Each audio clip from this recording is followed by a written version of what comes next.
Norwegian or English weekdays.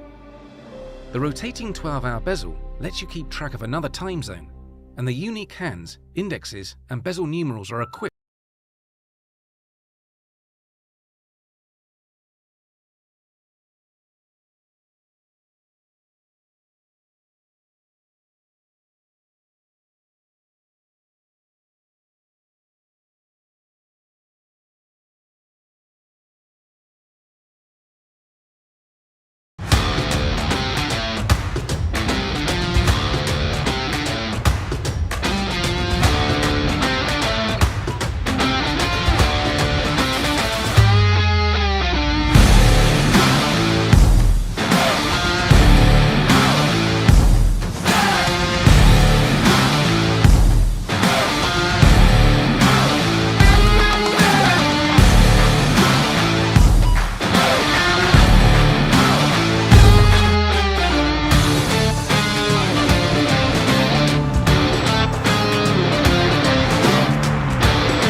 Gennem generationer løber et sammenhold.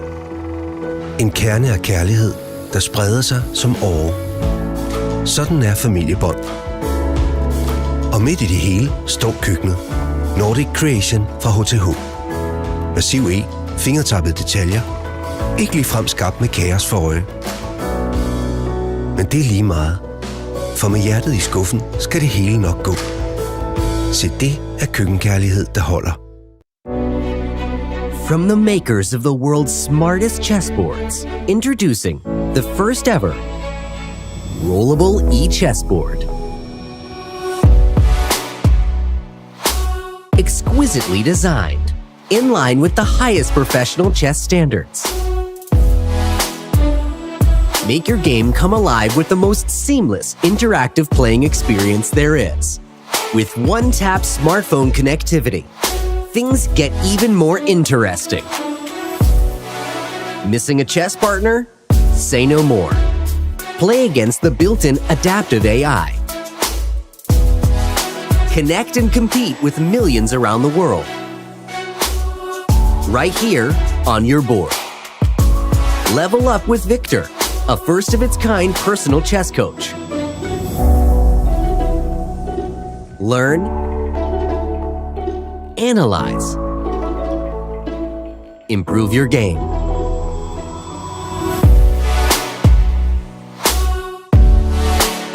Broadcast your games live. And there's simply so much more on offer. This is quite simply the most integrated chess experience ever. Square Off Pro. 'Cause that's how we roll.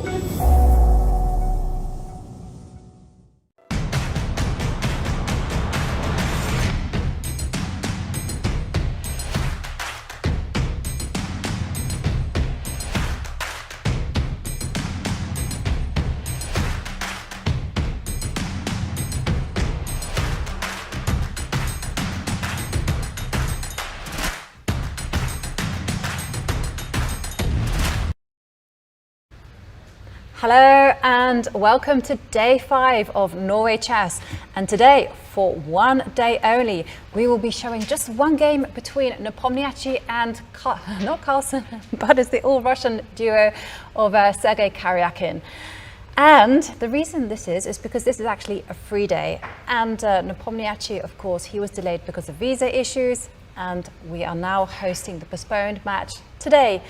And I'm International Master Jovanka Houska, and it is a great pleasure to be here in the studio alongside editor of the New in Chess magazine, Dirk Jan. pleased to be here, Jovanka. It's an honor and a pleasure. And well, we have a special day, just one game. I mean, there are just as many commentators as players today, which is not something you see every day. And I think we even have more arbiters than players. So everything should run smoothly. And well, as you said, it was the game that was supposed to be played on the first day, which was a bit of a disappointment that Ian Nepomniachtchi didn't make it here. I think it's very kind that people keep saying that there were visa issues. He just let his visa expire. But I think that's so good that there was action taken very quickly, and it was amazing how this was solved. Because those are not easy things, and we were very happy here. Well, we had a great match yesterday between Magnus Carlsen and Ian Nepomniachtchi. How did you experience that one? I mean, did you see it as a prologue to the match? Of course. I mean, for us, it was a precursor to the match, and it was, you know, it was a game to kind of establish the mindset, who had that psychological advantage. And I can tell you, the atmosphere was very tense, especially when they played the classical game, when it was that Berlin defense, and it looked like Nepomniachtchi was doing okay. But you know, there was pressure, and it was Magnus that was applying it, and it felt like Magnus had kind of just leveled up, because to be honest, he's had a little bit of a slow start in this particular tournament. He was struggling against Ariantari, and he was also struggling against Verrouge. In fact, he should have lost the Armageddon match. But it was a completely different Magnus that showed up yesterday, and like Magnus said, he wanted to torture Nepomniachtchi, and he could do that over the chessboard, make him suffer. And Do you think that after that loss that Ian Nepomniachtchi suffered, and that we may see this resonate today? Or, I mean, this is one of the things that we are wondering about, of course. Did it affect him, or is it just something that he shrugs off and just continues business as usual? Well, this is the issue. I mean, every chess player is motivated by revenge and to want to win. And we do know that Sergei Karjakin and Ian Nepomniachtchi are good friends. They worked together in the 2006 World Championship match between Sergei Karjakin and Magnus Carlsen, and they've been hanging out a lot here in this tournament. So they also incidentally both worked with Vladimir Potkin, who is now Nepomniachtchi's second. So maybe it could very well be that the players might have a very short classical match, and then just decide to take it to Armageddon and see what happens there. After all, the winner of the Armageddon match will take back 1.5 points, whereas the loser 1 point, which is not bad. But you know, there's pride at stake, and every chess player wants to be seen to be improving. And I get the feeling that Nepomniachtchi will be looking to bite back and just to say, hey, I am World Championship challenger for a reason. Well, and these two, I mean, obviously they get along well. They well, as you say, there's this connection via Vladimir Potkin. But on the other hand, I mean, they are rivals, and I mean, to be the #1 player in Russia, that says something. That was Karjakin at some point. Now it's clearly it is Nepomniachtchi. I think it's Nepomniachtchi, then it's Grishuk, then it's Karjakin. And the interesting thing, I think it's remarkable that not only Karjakin and Magnus Carlsen were born in 1990, but Nepomniachtchi as well. So first, when Magnus was playing this match, he said, "Oh yeah, that's interesting because they were born in the same year," and we're getting a similar story now in Dubai in November and December. So so whilst we're waiting for the game to kick off, maybe we can take a look at the standings. And it's 4 games have been played so far. And at the top of the table is Richard Rapport with 2 classical victories and 1 Armageddon victory and 1 Armageddon loss. He has 8.5 points. Magnus Carlsen is there on 6. Ian Nepomniachtchi has 4 points, as does Sergei Karjakin. Alireza Firouzja and Ariantari both have 3 points.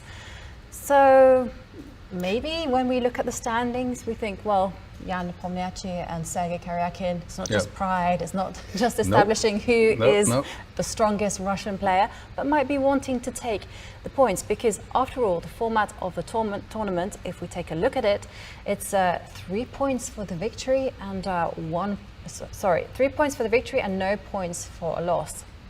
And that is if the victory happens in a classical match. Yeah. And there you can see there. And we have a rather unique time control. Each player will start the game with 120 minutes, that's 2 hours. And there is no increment. The players will only get a 10-second increment after move 40. And if the game draws, this is where everything gets really exciting and the drama starts, and the audience get very entertained, because we have an Armageddon match where white will have 10 minutes on the clock, black will have 7 minutes. And once again, there is no increment until move 41, upon which the players will get a very valuable 1 second increment. Yeah. Don't underestimate that golden second. No. And the player with the black pieces will get draw odds. So yeah, in that sense, it is a very important game, because, well, both can land a really serious blow, take 3 points and move into second place and challenge well, the hero of the tournament so far, Richard Rapport. I mean, he's been amazing. He's won 2 games. He's the only one who won a classical game so far, and even twice, and with great play. Are you surprised by his performance? I mean, no. To be honest, I mean, he's quite an energetic player. I love his style. It's very unconventional. I can see in a time control where there isn't any increment on the board that his style is actually very difficult to handle. Having said all that, he has won 2 phenomenal positional masterpieces. I mean, they've been brilliant, and he plays them down because that's his modest nature, but really spectacular chess there. And I think he's a man in form, and this clearly showed actually in game 1. So I'm not particularly surprised. And there we see Nepomniachtchi getting ready for his game, adjusting the pieces, counting the pieces, and they're all there. Yep. So that looks good. And incidentally, talking about Richard, he was telling me over lunch this that if Nepomniachtchi opened with e4, this was a sign that he was in a peaceful mood. If he opened with d4, c4, any other move, then we're in for the long haul. Yeah. Okay. So the last 2 times these players met each other, it was actually in the Skilling Open and the Magnus Carlsen Invitational. So this wasn't classical, but they just agreed a draw in the 14-move Berlin endgame, and there you can see it's two points apiece with 9 draws. And in fact, in their last classical encounter, Ian Nepomniachtchi was victorious. It was that was a very important one, because you could say that won him the championship. Exactly. And he played d4. He did play d4, and it was in the Russian 2020 championships. So what they call the super final. I mean, I always like that in Russia they have this building up. I mean, you have all these subdivisions, and then at some point you have the semi-finals, and then you don't get the final. No, you get the super final. And this is he won it twice, I think, in 2010 and 2020. Quite remarkable.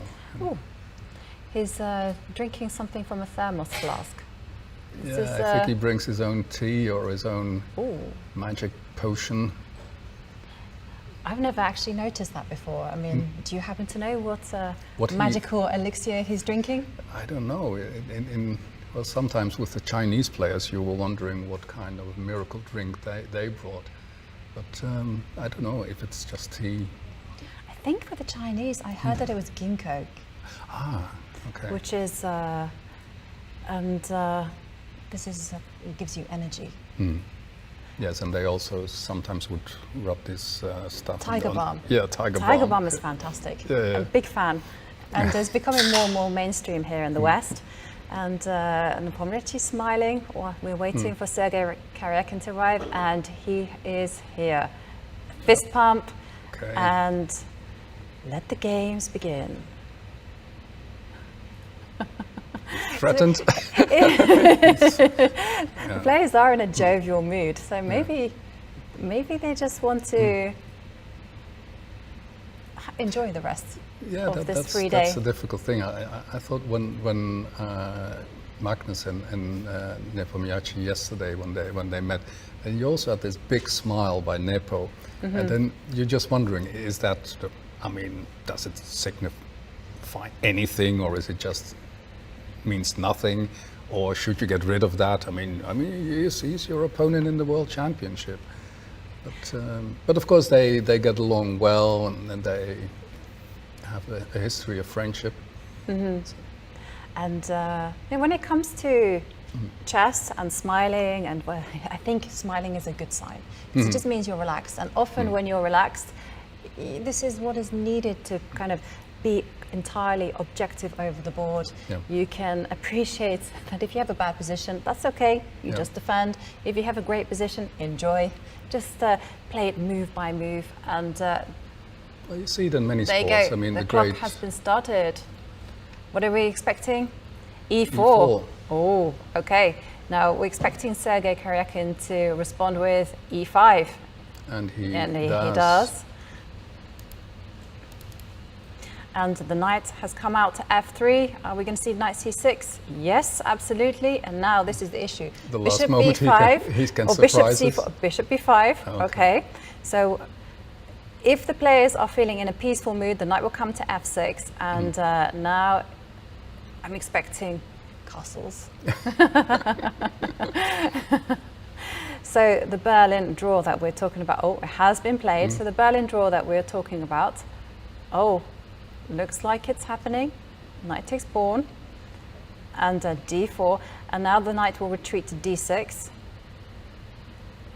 Yep, and okay, so if we're seeing pawn takes pawn here on the board, no, we're not. Okay, so we are going to have a Berlin endgame. So pawn takes pawn, and now the knight will come to, whoops, me and my arrows. Okay, and now queen takes queen, and king takes queen, and you know how Nepomniachtchi did suffer yesterday against Magnus Carlsen. Yeah, that was exactly the same position, right? Yeah, this was exactly the same, and in that game, Magnus followed through with, hang on, let me get the, oh gosh. So I'll just pull up the game because my memory is, okay, so H3 played. So one of the plans that White has in this position is to put the knight to E4 and again to expand on the king side. And so there we have the move H5 played and bishop F4. Players are playing very quickly here. So, yeah, this is... well, these are positions that both of them must have spent tons of hours on, or well, at least their computers or their seconds. And the bishop moves to E7 so that the knight can get to H4 and make some trades. So this is almost similar to the game between Nepomniachtchi and Magnus Carlsen, except instead of bishop F4, let's go back, knight E2 was the move played. But instead we have, no, I'm a bit of a newbie to this technology, system, yeah. So you'll have to bear with me. Okay, so bishop goes to E6, and both sides are now developing. So the big question again is that what is knight going to come? Jumps to G5. The knight is getting ready to take on E6 potentially, or perhaps rook comes to H6. So are you a big expert on the Berlin, Dirk Jan? Well, especially on rook H6, because I remember watching the first Berlin that Kramnik played against Kasparov in London. Yeah. And then at some point, I mean, it's funny to think that at that time everyone was totally puzzled by what are you doing? How can you play this? And then at some point, I mean, Black has made all the normal moves. And one of the grandmasters there said, well, what's next? And I was just thinking, and well, I mean, I'm not an expert in this at all. But at some point I thought, well, maybe he can play h5 and rook h6. Mm-hmm.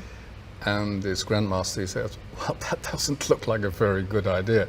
And of course, there went the pawn and there went the rook. So yeah, that was the birth of something that we still see very frequently these days. We do see it very frequently. Mm. So the whole idea with rook h6 presumably is to defend the bishop on e6 and just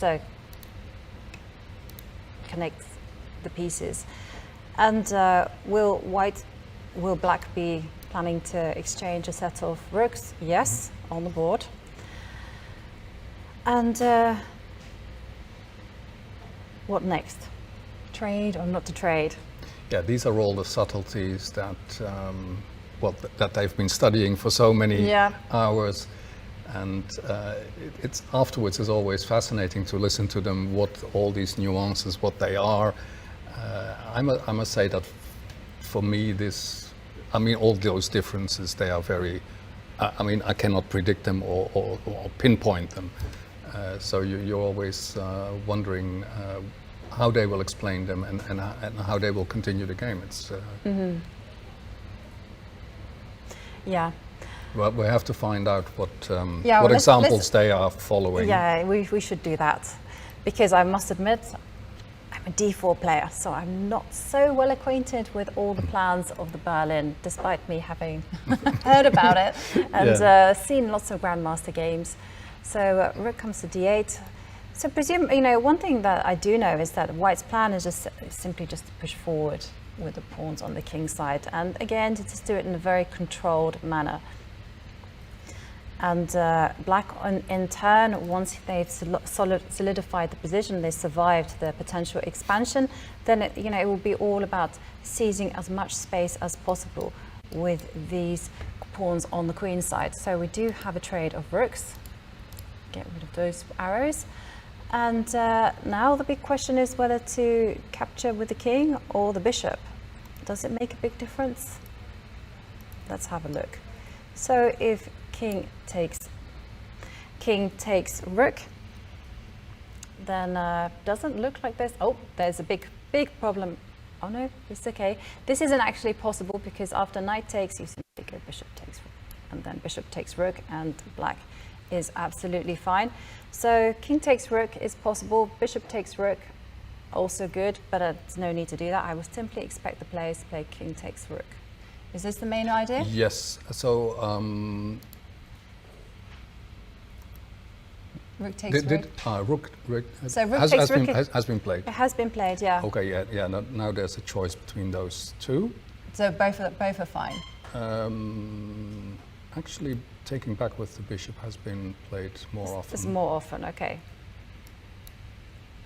Then the names are. Mm-hmm.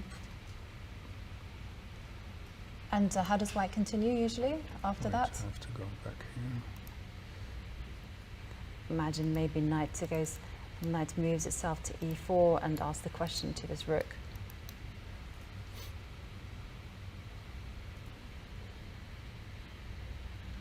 An alternative, of course, is... Also, Karjakin has played taking back with the king. Oh, he's played... Okay.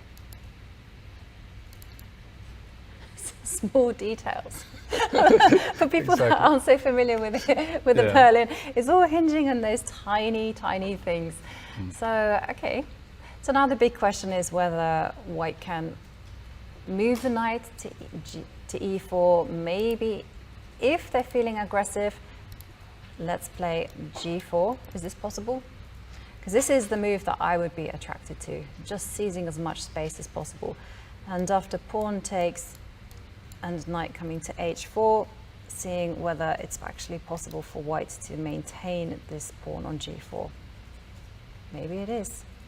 After knight takes bishop check, or rook e4. Just spotted that this bishop cannot actually take this pawn, because say you make a move like rook e4, bishop takes. Now that would be a big mistake because of knight takes F7, so small little details. It's like the butterfly effect, to take with the pawn, sorry, to take with the rook with the king, or to take with the rook with the bishop. So actual fact, g4 might be possible. So g4, aggressively kicking away the knight, and I'm expecting maybe not pawn takes pawn. Moves off the knight h4, rook moves to e4, and then we like a check. Or I'm expecting the more obvious knight to h4. And now, how to continue?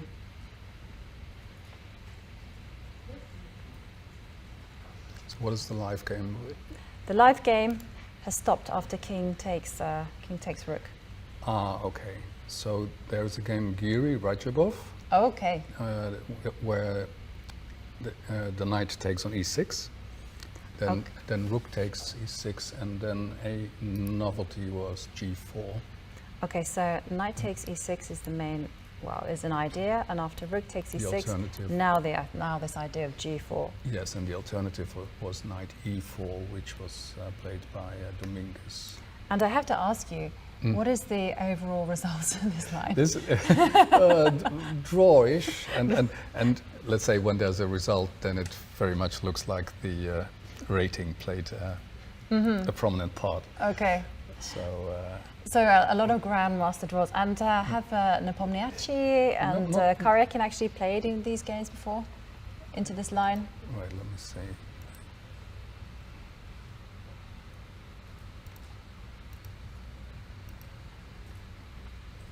I think I did something clever. So knight takes and knight e4. Yeah.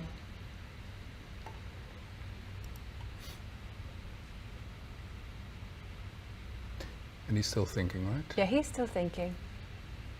But of course, Sergei is a huge specialist in the Berlin defense. Yeah. I mean, this is his bread and butter. I mean, I've always seen him play this. And he neutralized Ariantari with the black pieces yesterday very expertly. So, okay. Yeah, there's another. Let's go back to this. Yeah, the g4 was played by Maxime Vacher-Lagrave against Karjakin. And that was another draw. And g4 was played? Yes. So we should have. So I should ask you, Dirk Jan. So, which one would you prefer? Would you prefer to go knight takes bishop, or would you prefer to go g4?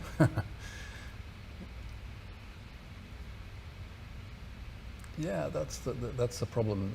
To what extent do you want to commit yourself, right? And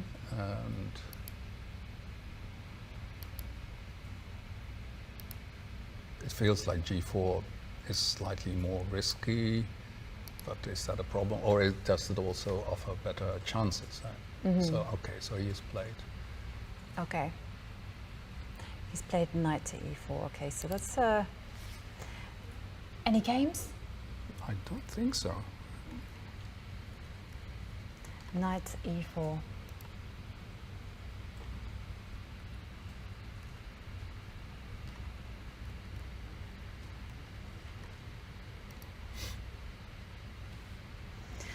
Yeah, okay. So that may be a new move.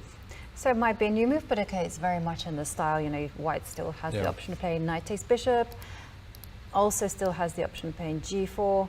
And so kind of of course, just ask black, hey, what are you going to do?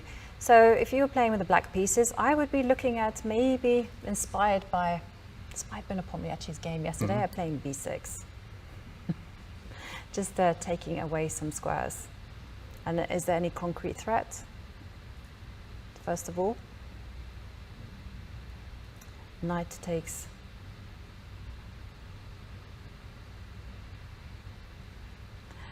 Yeah. Yeah, so what is white trying to achieve and what is black trying to achieve? Well, white is simply trying to just, so black, for instance, is just going to play on these two bishops. I mean, but first of all, you have to survive the initiative that white has, and you also have to survive the fact that the pieces are quite awkward. White, on the other hand, is all about controlling these two bishops. In particular, something that we saw yesterday, it became all about this light squared bishop and this knight. Which one was the better piece?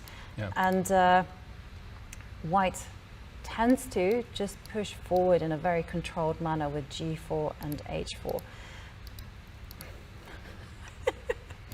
I'm sorry. I'm not being very effective with this technology. So okay, but knight. Okay, so knight e4 looks to be like a novelty, keeping flexibility. And what next? What next? How is black going to react? So I mean, my idea is just to put the knight, put the pawn on b6, because I like pushing pawns. I make no secret of that, and then I would like to play a5. Maybe even c5, but okay, I'm a little bit reluctant to do that because I give away the d5 square. Other moves that potentially come to mind would be, let's go back. Other moves that kind of spring to mind are just to kind of wait and see, move the king to c8. Which looks a bit strange. I kind of either want to move my king to e8 or to c8, and the reason I kind of not to d7.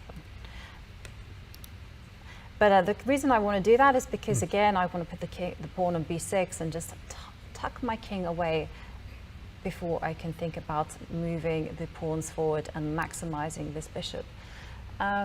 Okay, and now it's Sergei's time to think. So this is your, how many times have you been to Norway Chess? Many times. This is the 9th tournament, so next year there will be the Jubilee, and I think I skipped 2 or 3. Okay. Yeah, something like that. So you've seen the progression from a normal kind of round robin to fighting chess. Well, there always were big ambitions here, which is what I liked about the tournament. Of course, it was in the wake of Magnus's rise to fame. So first, we're getting a big, important tournament in Norway. And actually, the first successes of the tournament were very much linked to Sergei Karjakin, because he won the first 2 tournaments. Yes. So it's it took Magnus quite some effort, some tries to win the tournament. Now he's won it 3 times. But then the most successful player after him is Sergei Karjakin, who I think also earned a lot of popularity through those wins. I mean, he is definitely a popular player in Norway, which also played a role during the match. I think that's also one of the things that we should praise the organizers here for, and also Norwegian television, that they very early on they realized that we have Magnus, but if he is our only hero, that's just not enough. Yeah. We need more chess heroes, and one of the first that they created was Sergei Karjakin, thanks to his wins here. I remember going to New York for the match, and I was getting close to the venue, and there was a young man walking there, and you could see that he was Norwegian, from the Norwegian flag he had on his rucksack. Yes. And so I said, what are you looking for? And he said, well, I'm looking for the chess. I said, you come to root for Magnus? He said, no, for the other guy, Karjakin. And which I thought was great, because this was what the efforts by Norwegian television and tournaments like Norway Chess had achieved, that you could be a Magnus fan, but you could also be a fan of the other guy. Yes, that's true. Yeah. It's true. You know, actually, Magnus has we're in a very unique position where Magnus has just taken the public imagination by storm. You know, I've kind of said it before many times, but Magnus's popularity is such that whenever he plays a tournament, especially like the World Rapid and Blitz, when he plays Norway Chess, his every move is monitored by the general public. Like, Yeah. even my hairdressers, and I've been to quite a few, have all known who Magnus Yeah. is. So yeah, now just taking a look at the position. So I like b6. I like the idea of expanding with my pawns. Just also thinking that because in previous moves we've seen white play knight takes bishop, maybe black can use this and perhaps play bishop to d5. And in which case it's kind of been pointed out that if Nepomniachtchi is again feeling in a peaceful mood, then knight c3 is possible, and the game, of course, could repeat. So that's kind of quite nice, but not everything is forced. Hang on, let me find it. So bishop goes to d5. So of course, I mean, the move that I would be thinking of playing would be b3, because after b3, then there's still problems with this bishop. This pawn on f7. c4 is now happening, and I would be slightly concerned, so I would try to overprotect this f7 pawn by moving my king to e8. And yeah. Well, as you said, black would love to take those bishops into the end game, but how do you do that? And, and of course, we should really look at what happens. Say if just king goes to e8, and say white kind of said, okay, fine, I get some free moves, but maybe this kind of does look quite nice to play c4, but at the same time you start looking at the squares that is conceded, the d4 square for the knight, and also the bishop b4 square, and suddenly this rook on h6 is pretty well placed. So I'm not quite sure about that. Is that actually what you should do to get a grasp on this kind of position, just to see what would you do if you had a couple of free moves, as you say? Because it gives you more insight in what the plans might be. Because I mean, by simply look, if you have a knight Orff, then it's easy to say, okay, we're going to attack here or there. But here it's so much more complicated. And here it's all about those small subtle things and figuring out the plans. So after say bishop d5 and say b3, after king goes to e8, which I wanted to play because I wanted to overprotect this pawn. But it's not so easy, because I mean, black, I'm just thinking again about this rook on h6, might want to go to g. I've seen this happen, rook to g6, starts putting pressure on the g5 pawn, and still on the g5 pawn, not the g5 pawn, the g5 knight. And of course, actually this is something that we saw in yesterday's game, that the bishop was, okay, I get a bit over eager with these arrows. You must forgive me, I'm not familiar with this program software, kind of more familiar with sitting in Dirk Jan's seat. No arrows here. No arrows there. Yeah. And okay. But is that, having the rook on g6, is that, well, I mean, let's say you always have this idea, okay, there's this bishop on f4, I don't want to have it stare at this rook on h6. Well, for instance, okay, c4, so this was something that we kind of looked at. This rook on h6 is kind of locked out, so I guess you have to put it on g6. I mean, what else are you doing? Okay, you do concede squares, I mean, so there's like swings and roundabouts, but what else to do? Yeah, so white has more space to maneuver. Definitely. And how far can he go? I mean, to what extent can he improve his position? I mean, to me it feels like b3 and c4 is an improvement. I mean, you grasp even more space.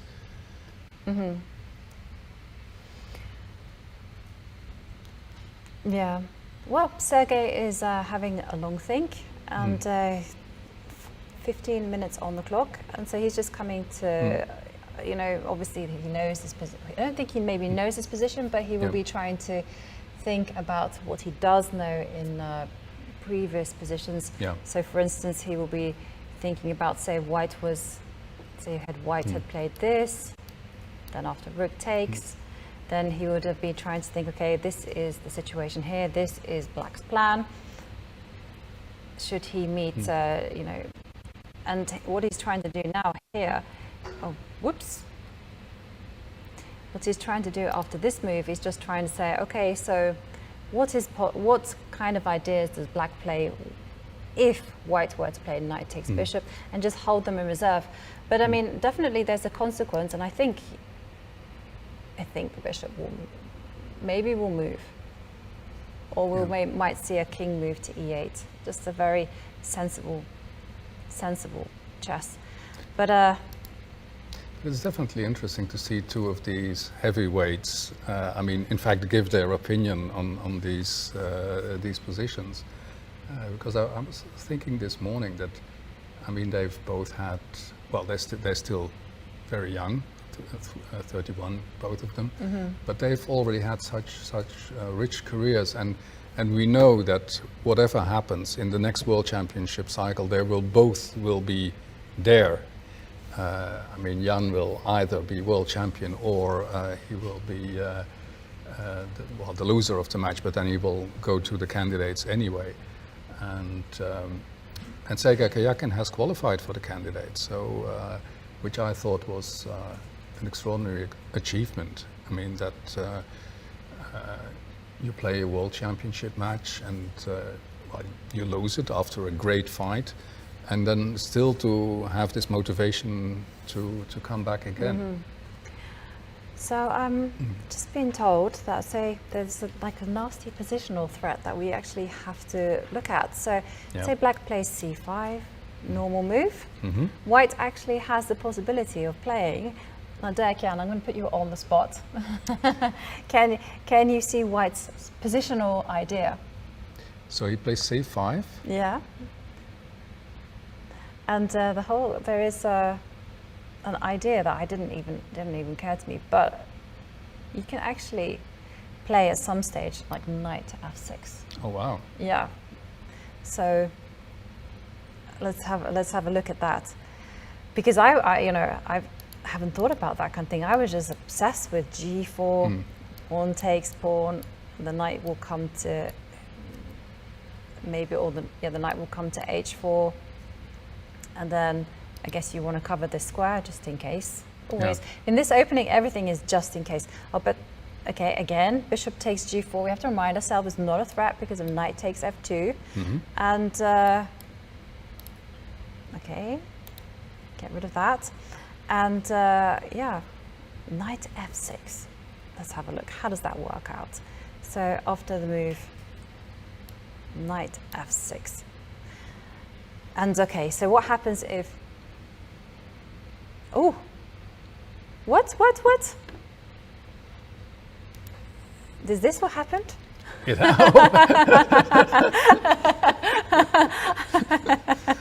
Okay. All right. Alrighty. Okay. So now we have to find out. Yeah. Okay. So what is going to happen, right? If pawn takes knight, or bishop takes knight. Let's investigate those captures. So is this a well-known idea to put the knight on f6? This is the first.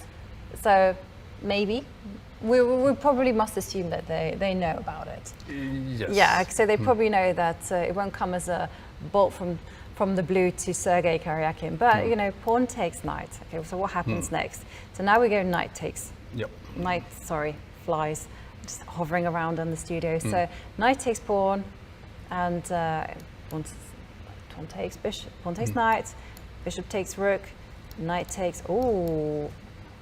And then this is really bad. A deep one. Yeah, this is bad, and this is bad because the rooks generally fight really well against let's go like this, bishop and knight in an endgame, and that's because the rooks are actually very long-range moves. It's a long-range piece, and it has the capability to flick between the two sides very easily. And when you combine this with passed pawns on both sides of the board, it's just very dangerous. So that's a no-go. And let's just run through that line again, just to make sure that I'm not missing anything. So knight takes e6. No, that's forced. Pawn takes. bishop takes rook, knight takes bishop, knight takes pawn. So this is good. So you can't capture the knight with the pawn. And is it the same after pawn? Oh, and then this is even worse with the bishop. So you don't want that, because after knight takes bishop, that would be a problem. So it's the problem. So after knight f6, the best thing to do is to ignore that knight and just pretend it never exists. It never moved there, and just play something else. But what to play? What to play?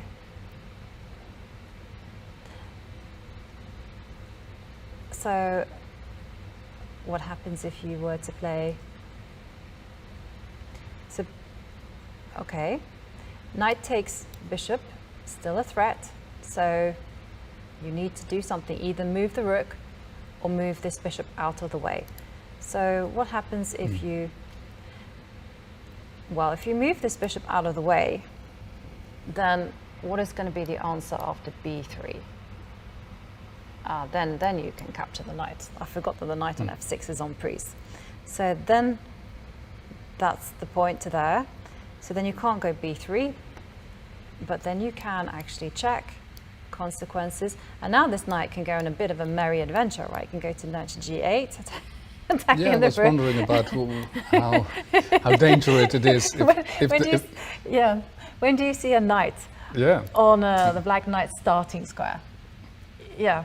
So, okay, but how dangerous is this? I mean, it looks very pretty and everything. But okay, so the rook has to move. Yeah, well, but if you take on g5 and... Yeah, will you get out with the knight? Well, if I take with g5, then unfortunately there's a mate on d8, and that's of course a very good one. attacking the rook. Yep. So that's not quite possible.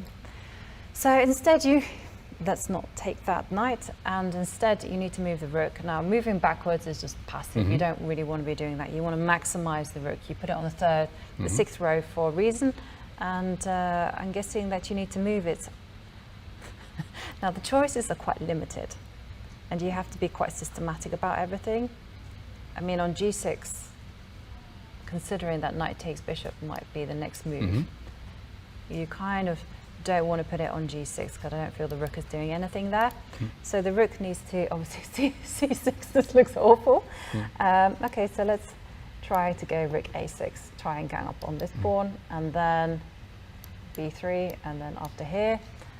And the rook has found itself in a different side of the board, in a different kind of construct. Yeah, switching. But it's all very I mean, it looks like a positional game, but in fact, it's incredibly tactical. This. Yeah. No, I mean, it's totally. I mean, hang on, I have to. Sorry, I have to run through this knight. So, knight f6, you can't do anything about it. You go bishop c4, and b3, not a thing. So, not a move. So what you need to do is you need to. Well, now you can also you can check and see where the king has to go. Yeah, check. This is what we looked at. Okay, king goes here, knight comes to g8. So this kind of almost seems forced, I would say. I mean, is there any alternative to this idea?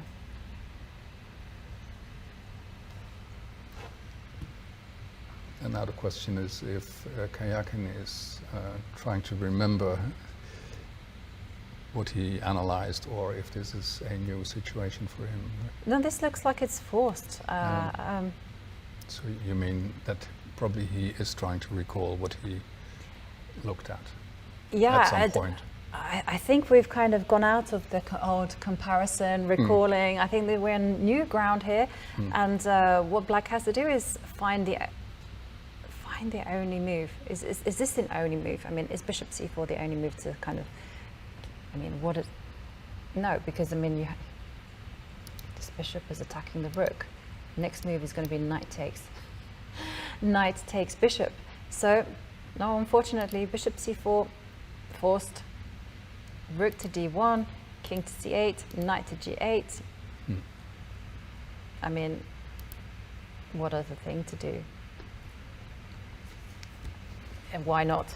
why not? And after bishop takes, after rook a6, b3, bishop e6.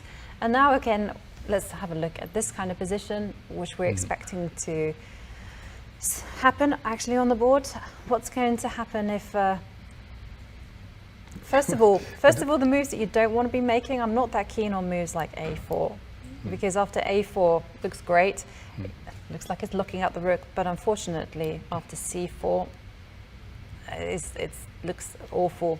And I'm also slightly concerned, I'm also slightly concerned that about this knight. So yeah, maybe even bishop d8 or something just to keep that knight trapped. So nope, absolutely not. So after a4, so after bishop e6, probably you need to be thinking about taking drastic measures. Aha, the forcing lines continue, because obviously you want to play knight takes bishop, knight takes knight.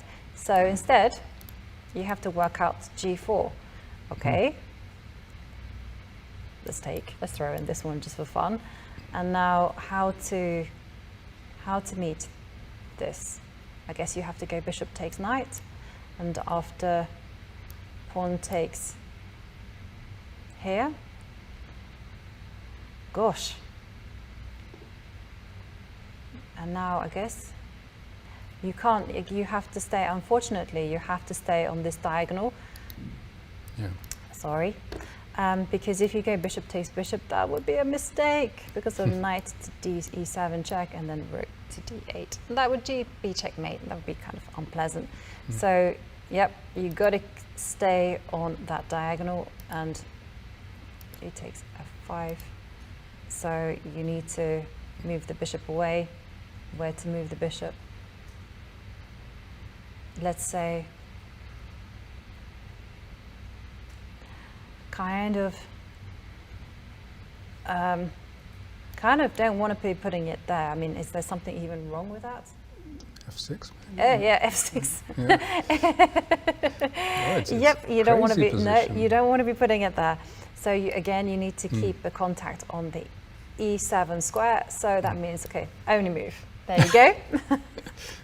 Of course. Yes, and okay, and then, but you know, why does the piece up? So after pawn takes, rook takes e6, and after king to g2, you have to go back to win it, because you can't let that knight live. And then,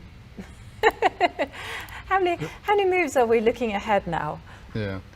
Well, but it's also weird. I mean, if you look at the developments, that it's just like somebody walked by the board and knocked over all the pieces and put them back on the wrong squares. I mean, it's a totally different position suddenly. Very, very different. Yeah. Gosh. Gosh, hang on a second. So this is... But it's fascinating. Yeah. Okay, let's kind of like replay this line again, because are we looking like this 10-move deep force variation? Okay, so the knight came here. It would be great if we could see Exactly. what Sergei is thinking. Yeah. If that was running, well, all actually, the lines were running underneath the screen.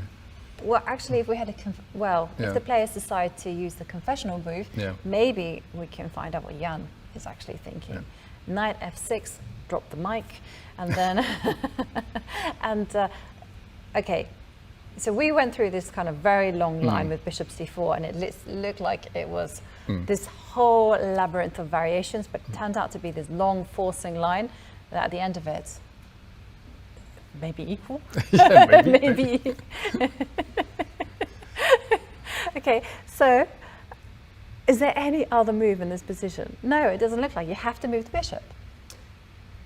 Yeah, because taking. I well, mean, you looked at taking, and that right, was. You're not going to move the rook that back. was not- I mean, yeah, I guess you could play that rook back, but.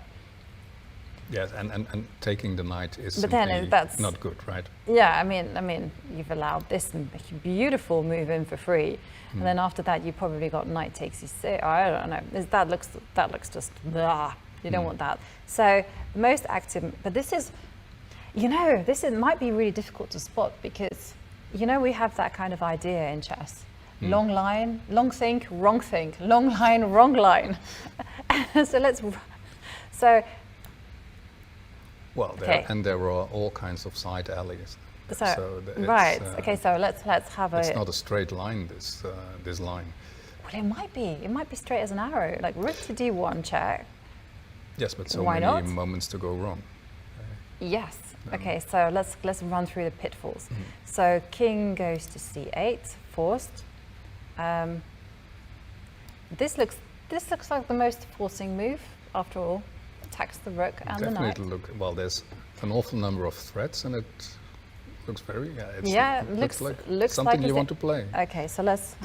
It's just because it's such a long line. Yeah. I have to kind of get my bearings right. Okay, so you don't want to be going. So you want to be going rook to a6 because yeah, you got to put the rook on a good square, and then b3.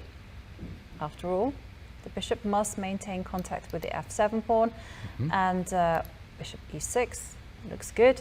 And then the most forcing move on the board is to play g4. Yeah, just. Yeah, you know, Ask destabilize the knight. Yeah. And then, why not take? And then now, if you move the knight, that's it. It's curtains because knight takes, bishop will come with check, and then we checkmate, and that's not good. Forced, so you have to go bishop takes knight, pawn takes knight, and then obviously you have to keep connection with the square on e7. So Yeah, you must go back to d8. But I think these are the moments that if you're calculating that it's very difficult to see everything or to stay in control. I mean, for kayaking. Yeah, I mean, but it is a pretty straightforward line. I mean, it is not it's not that difficult in the sense that, you know, there's lots of side variations, like you say. I mean, it seems like there's only one way out of this mess. And okay, so pawn takes, and let's say then after the end of it, rook takes pawn. Yeah, but still you have to be sure that the knight doesn't get out, and it doesn't. No, it doesn't get out. Yeah.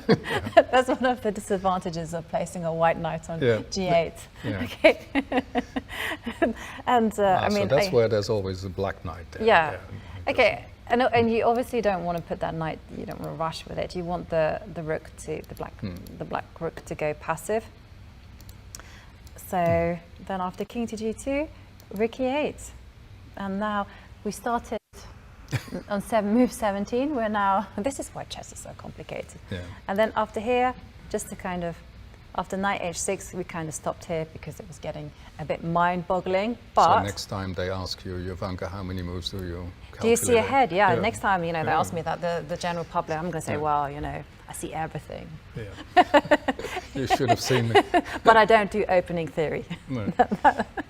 That I don't do. No, actually, but it's not an envious task for kayaking. Okay. Wow, an exciting moment. Well, I'm really curious to hear his story afterwards. I mean, to what extent he knew. I mean, it's these guys are so good and so well prepared. It's hard to imagine that he didn't know anything about this.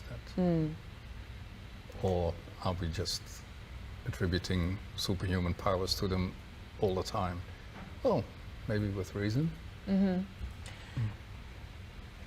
So, yeah, interesting position and interesting forcing variation. So let's go back to the players and the board and see whether Sergei is actually going to, well, find this antidote to Nepomniachtchi's knight f6. So what do you think about this idea that Olimpiu Erkan suggests? It says pay the players an extra 1,000 euros for every game in which the Berlin defense has not been seen. Well, it's a tough one because, well, actually, as you were going down that line, that was pretty fascinating. On the other hand, so is the Berlin, I mean, is it equal to a boring game? Well, sometimes it is, but maybe this, well, we have to see how it develops, but so far it's not. But yeah, I mean, so far we've had a lot of fun with that long line. So I mean, it's winning me over, the Berlin defense, but generally it's a bit nuanced and sophisticated. And maybe he also indicates that the suspicion is that we might end up in that equal position anyway after a lot of acrobatics.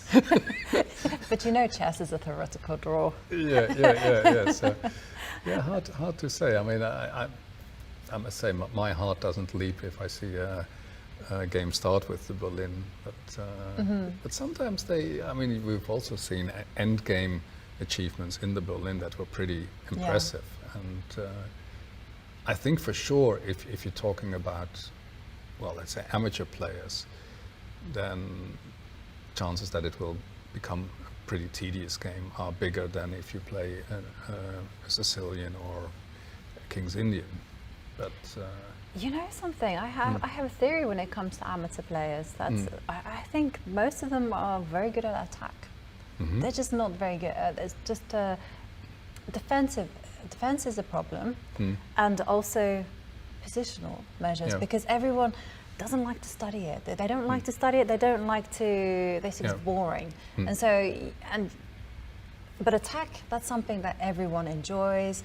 They play through the attacking games. And of course, it's very easy just to go with the momentum, go with your pieces forward. But when it comes to positional play, sometimes it's calculation, sometimes it's something deeper and thinking about what your opponent wants. And sometimes it's just like looking at the position and just going, well, is the position actually saying to me? Do what needs to be done. I mean, so many times I've been playing in an open tournament, and we've had a very normal position. Probably some would even call it dull. And then from nowhere, here comes a G4 move or an H4 move, and I kind of like, whoa, what is that? And then suddenly that's been a weakness because they haven't been able to back it up. But if you're just kind of take it easy, you know, and you just look at the position and say what needs to be done, what pieces need to be improved, and don't impose your will on the board, then I think you can actually gain quite a few hundred rating points. But to me, this looks more complicated than most Nidors. But it is kind of a little bit one-dimensional because it's all kind of like one move threat. So here you see one big threat, knight takes bishop. But then, let's say the line that you investigated, that's pretty long. So chances that you, as you proved, once you play it, then you probably find the solutions. But to do that in your head, that's I think that requires a really high level. Yes. But don't underestimate the power of the brain when it comes to forcing just one forcing line. Then it becomes quite a lot more straightforward. And I remember discussing this with John Spillman at an Olympiad, and he was telling me about some long 20-move variation that he'd calculated. And he said it was very, very easy to do because it was just one move and it was just a very, very straight line. The problems happen when there's more than one way to capture pieces, and then the mind goes a little bit foggy, and then who knows what happens. I must say that if I think of some of the Armageddon games here, the wild attacks, I mean, I find those much easier to follow than this. Or let's say to look at this position and then think, okay, give me a verdict. What's happening? And they very, very complicated. Yeah, this is very, very complicated. And if you haven't seen a move like knight f6 before, then I imagine that you're in for a nasty shot. There's all kinds of subtleties in the line. I mean, oh wait, that's mate. Oh wait, you cannot go there because then you lose a piece. And no, in the end that knight is lost, and there's no way to give it back in a favorable manner. So yes. So he's. Well, he hasn't played bishop. He takes on h. He's taken on a2. So that's a new. That is a new move. But you know, hang on a second. Isn't this like the Fischer? I can't remember what colour. You probably know what colours they were. The Spassky Fischer. Yeah, that was on the other side. Yeah. And then b3 automatically played. It's funny that you mentioned that one, because I think that in the end it was John Spielman who, I think he found a draw. They did work out a draw or something, I think John was involved there. I think. But Aha. So now, well, now we have an issue here, because how is Sergei going to extract this lady from the a2 square? I mean, obviously you still can't go pawn takes knight, because it's a rude awakening. Yep.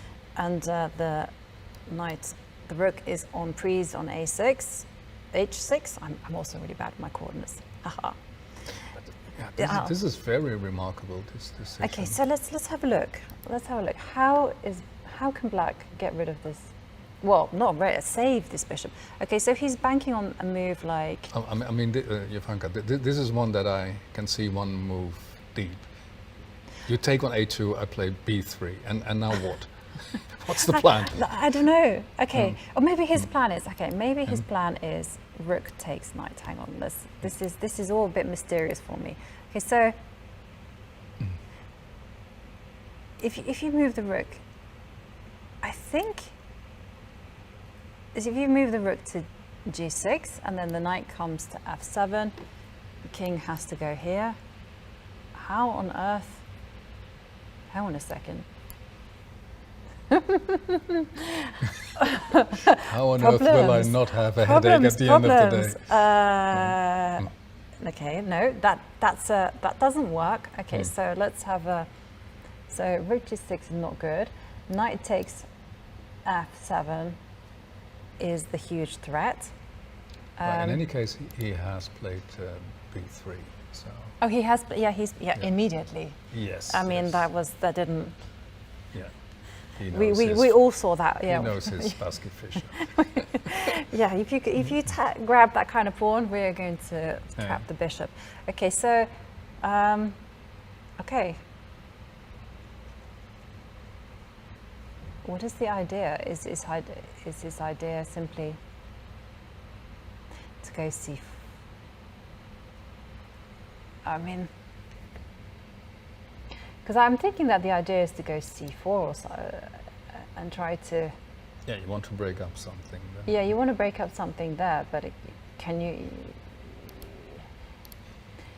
You don't want to lose your rook and everything in the process. You don't want to. Yeah, it's not. Was it the expression in English? I think it's something like perform the operation but kill the patient. Yeah. You know? But that's what you mean to say is how can you leave all those issues unattended while you. Well, it should be connected to c4, I guess. Right, but in one way or another. But I mean, if you go c4 immediately, then whoops, problems. Okay, king here, knight takes rook. It doesn't matter what knight you capture. This is not good. Just everything is falling apart. I mean, is he banking on this? No, because knight takes knight is in the air. So you have to take that, and then just at the very least, knight to d5, g4 is coming.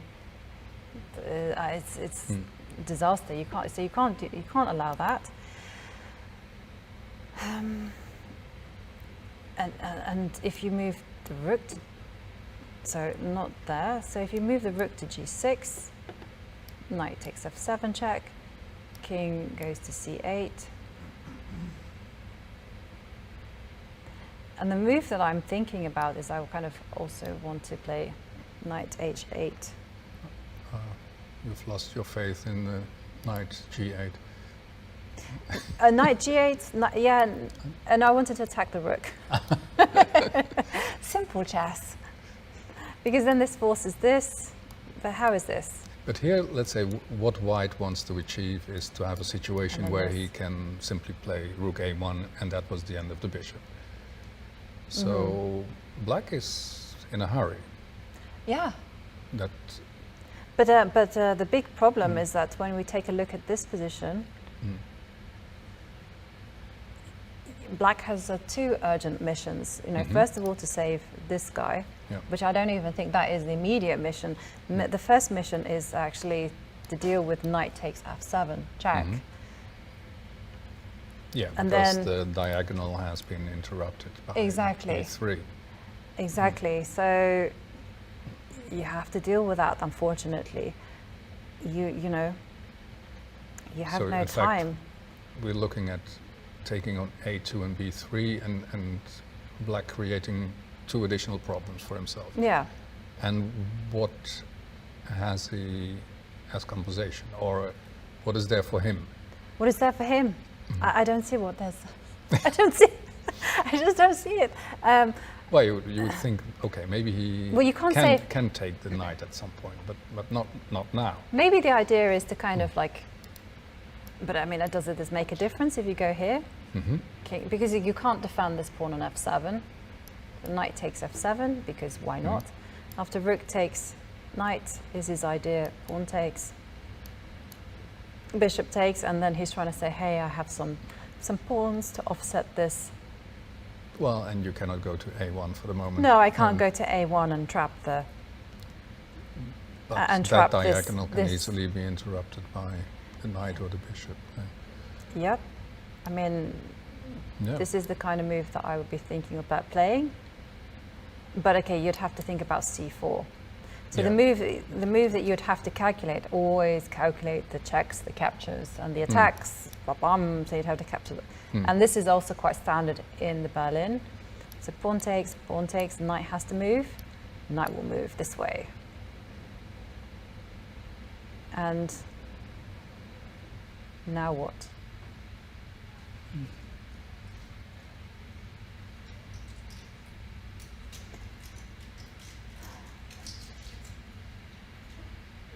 But I mean, this guy is still, for the time being, and this is how threatened. So maybe this is Sergei's plan. To play king c8. He has played king c8. Yep. So this is his plan, and his whole plan is after knight takes pawn, rook takes knight, and he is skirting on the edge of disaster, but he might get away with it. So okay, so pawn takes rook, bishop takes pawn, and then what is the kind of the simplest move that's going to most practical? Well, he's taken on f7, right? Yeah, he's taken on f7. So yep. now there's, So we're definitely expecting knight, rook takes knight. Not to g6. Or Oh, if you go to g6, then I think you're going to have problems with the second mission. Yeah. And well, maybe he might go. Maybe he might do this. Maybe rook. So you think taking on f6 and? Oh, he has played rook g6. Okay. Okay. Okay. But this guy will be a problem. I can. You don't have to be a genius to see this is going to be problematic. Okay, so now you have to be quite. Okay, so the knight on f6 is on prise, so it needs to move. You don't really want to be putting on g8. Do you want to capture pawns? Yes, maybe. But then this allows c4. So not.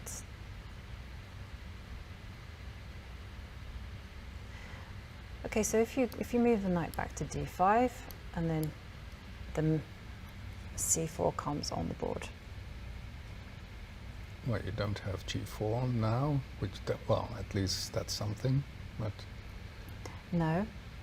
Okay. But isn't? Hang on, wait 1 second. but if Don't you black have this? Sorry, I was just looking at this rook on g6, and then after pawn takes pawn, pawn takes pawn. Yeah, I think if black can play c4, that's a big one. Oh. Yeah. Oh, but maybe this is not so clear. Maybe let's. Okay. Knight goes to. But here you were also looking at knight AH, right? Knight H8. So here I was looking, knight H8.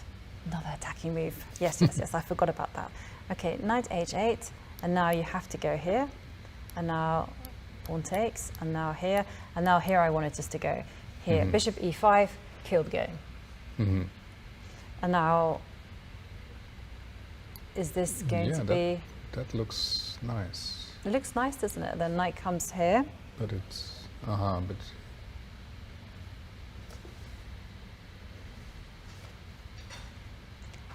and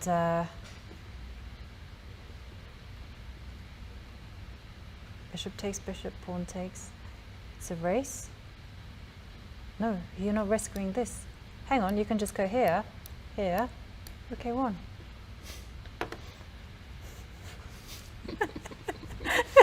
And then we'll have this situation, and it'll be like, all right. Black has just one task, and okay, the rook should hold off those 4 pawns. Yes, that looks pretty hopeless. Let's just, it does. Let's just say that the rook will hold off with good play. It is. And I mean they are scattered all over the place. That should. Yeah. I like knight H8. It's the most simple move. Is there anything else to do apart from? I think you have to go rook takes knight. Rook takes knight. Okay, rook takes knight, pawn takes, and you have to go bishop takes pawn. Because if you go pawn takes pawn, unfortunately, you're going to get into trouble with G4. And that's not going to be great. So, wow. So we are actually looking at seeing a decisive result today. It looks like it looks that way. Always the same with these Berlins. Decisive games. Decisive games, these long forcing variations, people not remembering or understanding the theory. Yes. So no, it looks like you get the feeling that this taking on A2, I mean, that was... Taking on A2... going a bit too close to the precipice, but maybe, right? Maybe you were right. So when it came back to this position, maybe you were right. Bishop C4 was just way too long and too complex for just people to understand and just see at the end of it that White's knight saddled there on G8. Obviously, it's much easier when we have the board and we're able to play out those moves one by one. So maybe I was a little bit dismissive of the of your concern. I'm sorry. You were right. Well, Bishop B3. I think in these situations it's very difficult to say if you underestimate or overestimate their calculation skills, because I mean, we know that they are amazing, but even there are limits sometimes. Especially how you visualize things. And for instance, these bishop captures at the end, those I find very difficult to visualize, because in fact they are the wrong way around or something. Yeah. And then you can say, well, but it's mate, if you take. But then okay. Yeah. The moves that I find quite difficult to visualize actually are those. First of all, it's those bishop moves that when they retreat, when they go back, the bishop's on an awesome diagonal, and then the bishop retreats, and the same with the queen, goes backwards just to go to the other side of the board. And you think, oh, didn't see that. Especially you should note these things when you're playing with a bishop pair. Two are better than one, as we like to say. Okay, so rook to And these G6. are always the moments where the people at home say, oh, didn't he say that? No, he didn't. Mostly he does, but not this time. No, I mean, this is one of the sad things about chess, the fact that the computers are so strong. I mean, I was reading through some old historical books, and I was like, wow, these are very strong players in the 50s and 60s. They didn't defend very well. No.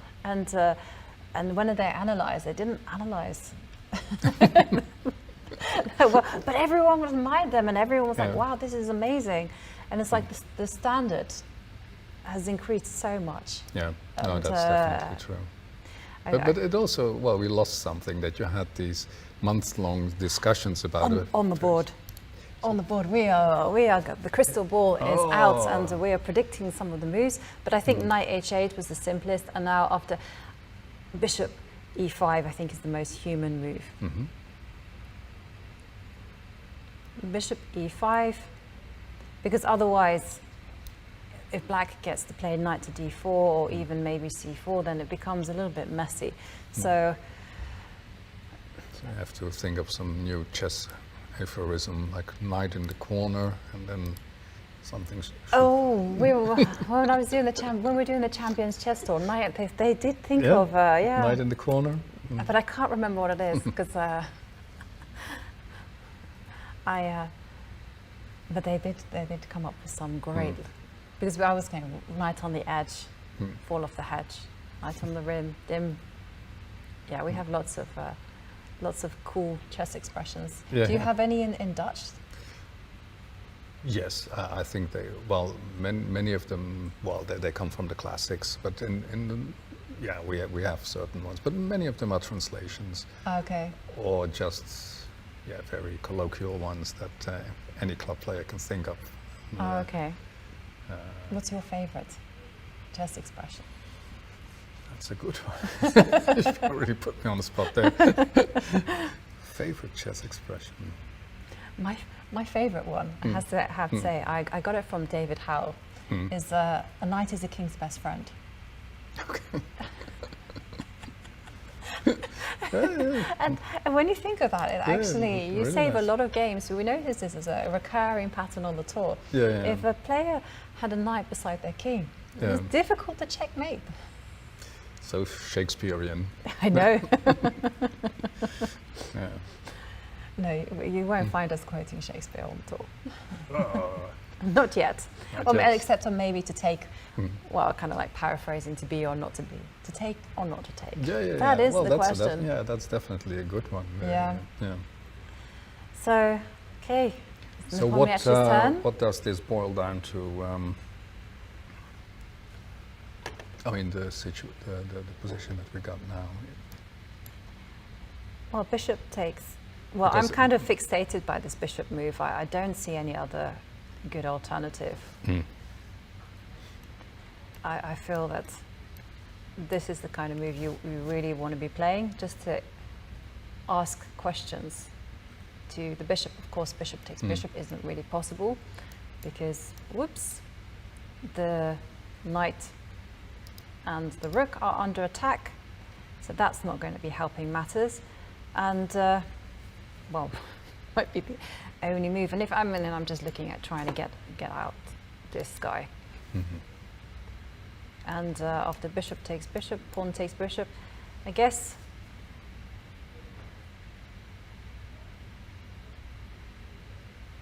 you aren't really going to play. Pawn takes pawn kind of gets it out, gets out the bishop, and maybe this is a bit messy actually, maybe. Because suddenly this bishop is out and these pawns are just going to be very fast. So in which case, maybe things aren't as simple as I'm saying. So in which case you need to keep that bishop trapped. Can you keep it trapped like that? Yeah, but then c3 happens. And then you try to win this pawn. But then this nicely controls. Yes.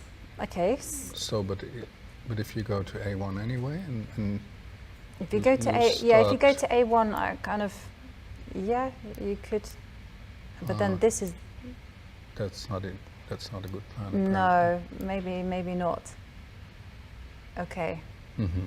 So maybe this isn't so simple.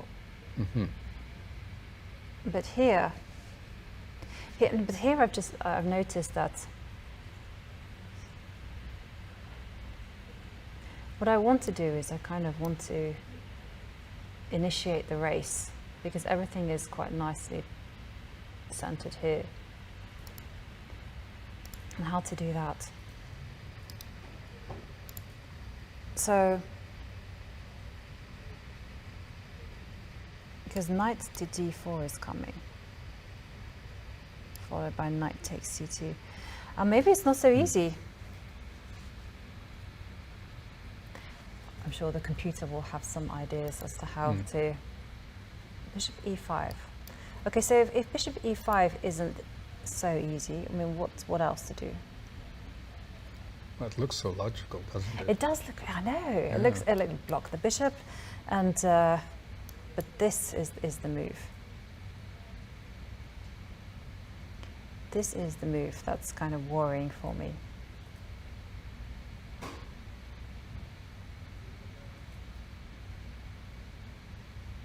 And then again, it makes sense to capture this. I like b4, the c3, get this one out.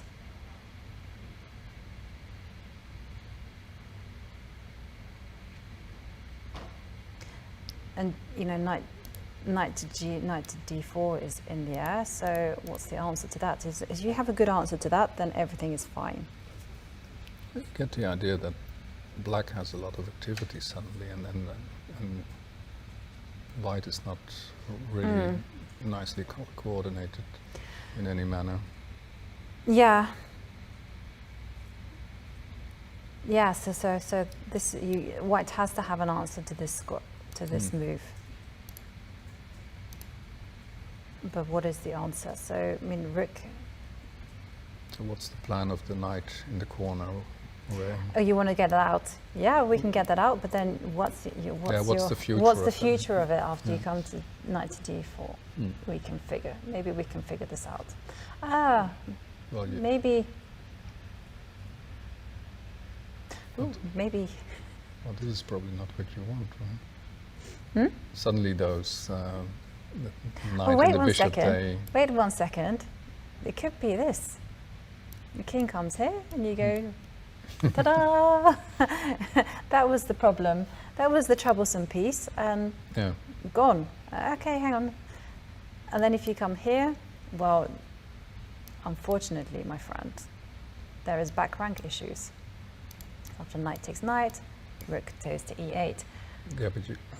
So, okay. But you could go back to e6, huh? Okay. So yeah, you can go to e6, but I'm still going to torture you some more with some back rank issues. Yeah, that's not very kind. No. No. The chess is never about being kind. No. Okay, so your idea was, oh gosh, but that's deep. That's very deep. So knight g6, with the idea of coming. Oh, so what did he play? Oh, he's made a move. Yes. Okay, so he's actually put his bishop on e5. Yep. Okay. Yeah, let him answer our questions. Okay, I think c4 has to be played. But okay, I think c4, 100%. It's going to happen on the board. Otherwise, white will simply play bishop takes bishop, collect the bishop on a2. Happy days, and then bishop takes bishop, pawn takes, and then just by process of elimination, which I realize, if we had been playing an actual game, maybe we wouldn't even thought about these moves. No. So we don't like this, because after here... Yeah, but I think we've seen so many positions that these guys we are going to start running. Elimination. Yeah, this is... That one, I think black is probably doing okay, and it's going to be a race, and I think black is pretty okay there. Yeah. And so not that. Obviously, you can't allow c takes b3. So that move. And the only way to escape, to release this bishop from the cage is to go c3, forced. And now the big problem is knight to d4. So you're not going to be going g4 or anything, because that's just encouraging the move. So you need to have an idea to meet it. Rook d1 kind of looks a little bit passive. But maybe it's okay, because then you're going to go to rook to d3. and try to win this pawn. I know I would. I would try to win that pawn as quickly as I could. Yeah. before you lose your pawn Exactly. on c2. Exactly. So that's what I would be doing. Yeah. So the rook d1 is also okay. And then you came up with this idea. You said you don't like your knight in the corner, so you came up there. And I was like, yeah, but you just play this. Yeah, that's... And then... As long as the king doesn't have any luft, then this is so tricky. And then, yeah, obviously here is not going to be great because, but maybe even this is okay because then you come back. So, yeah, then you come back and then you ask questions. So this is okay as well. As long as you win this pawn, then white is going to be doing well. Okay, nervy stuff here because both sides have to suddenly navigate some murky waters. It doesn't look as easy as I thought it was. Oh, and let's say Nepomniachtchi has played rather quickly. It looks like he's in control. Yeah. If he wins this one, it's a good one. It is a good one because it takes him up to. If he wins this one in the classical game, then he will of course go to 7 points. Yep. Magnus Carlsen's on 6. Yep. Yeah. Small details. That's another way of torturing someone. Just being ahead of him. Being ahead of them on the scoreboard, yeah. And yeah. So talking about because we've seen a lot of lines here and we've had to calculate a lot. I mean, what's the most impressive feat of calculation that you've seen? Sometimes I think it has to do with this visualization. One thing that comes to mind is at some point Jan Timman, he had published a study in New in Chess, and let's say for me it's not very easy to study to solve a study from my head, and at some point Boris Gelfand, he sent me a message and he says, well, there was something missing in one line. And I said, oh, that's interesting. Well, maybe you can write a letter. And so he wrote a letter. Then we were at a tournament in Dortmund, and we're going for dinner with Boris and with Vladimir Kramnik.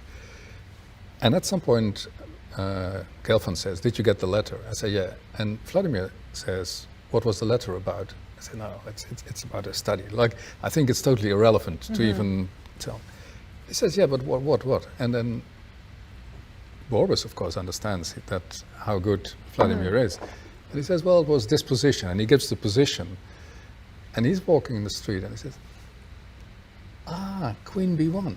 Yeah, Queen B1. And I thought that was totally amazing. Okay.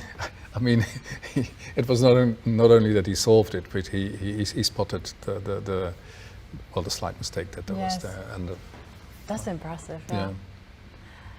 That I must say, I'm very bad. Well, I like solving studies, and I'm very good at finding the first answer. I'm not so good at finding that nuance on.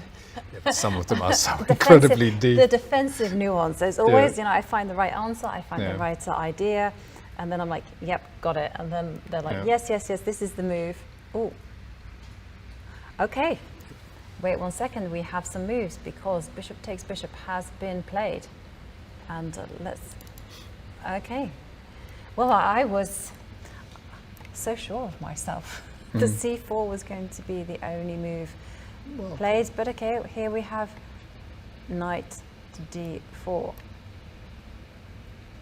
And now the greedy part of me is just going, take the pawn.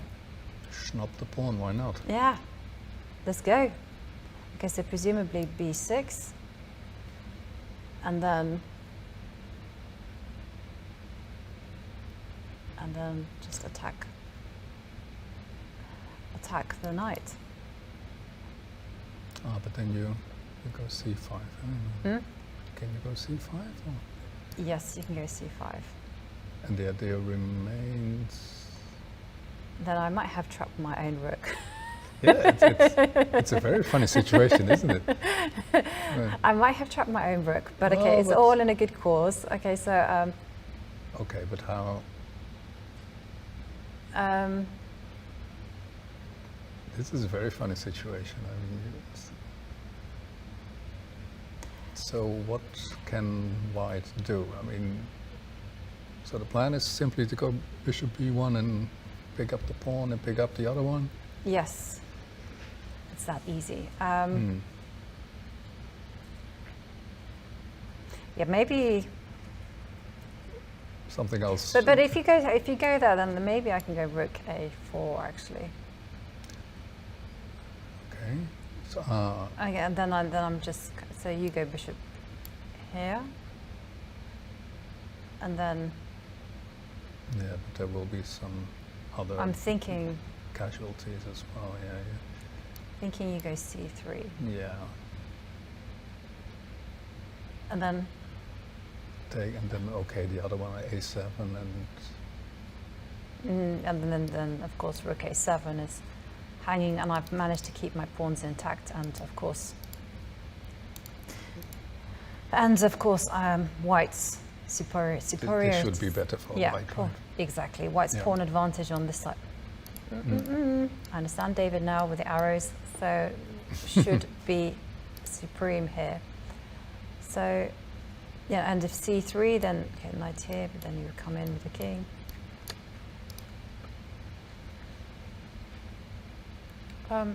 Oh, it's on the board. Uh-huh. Okay, so we're definitely expecting b6.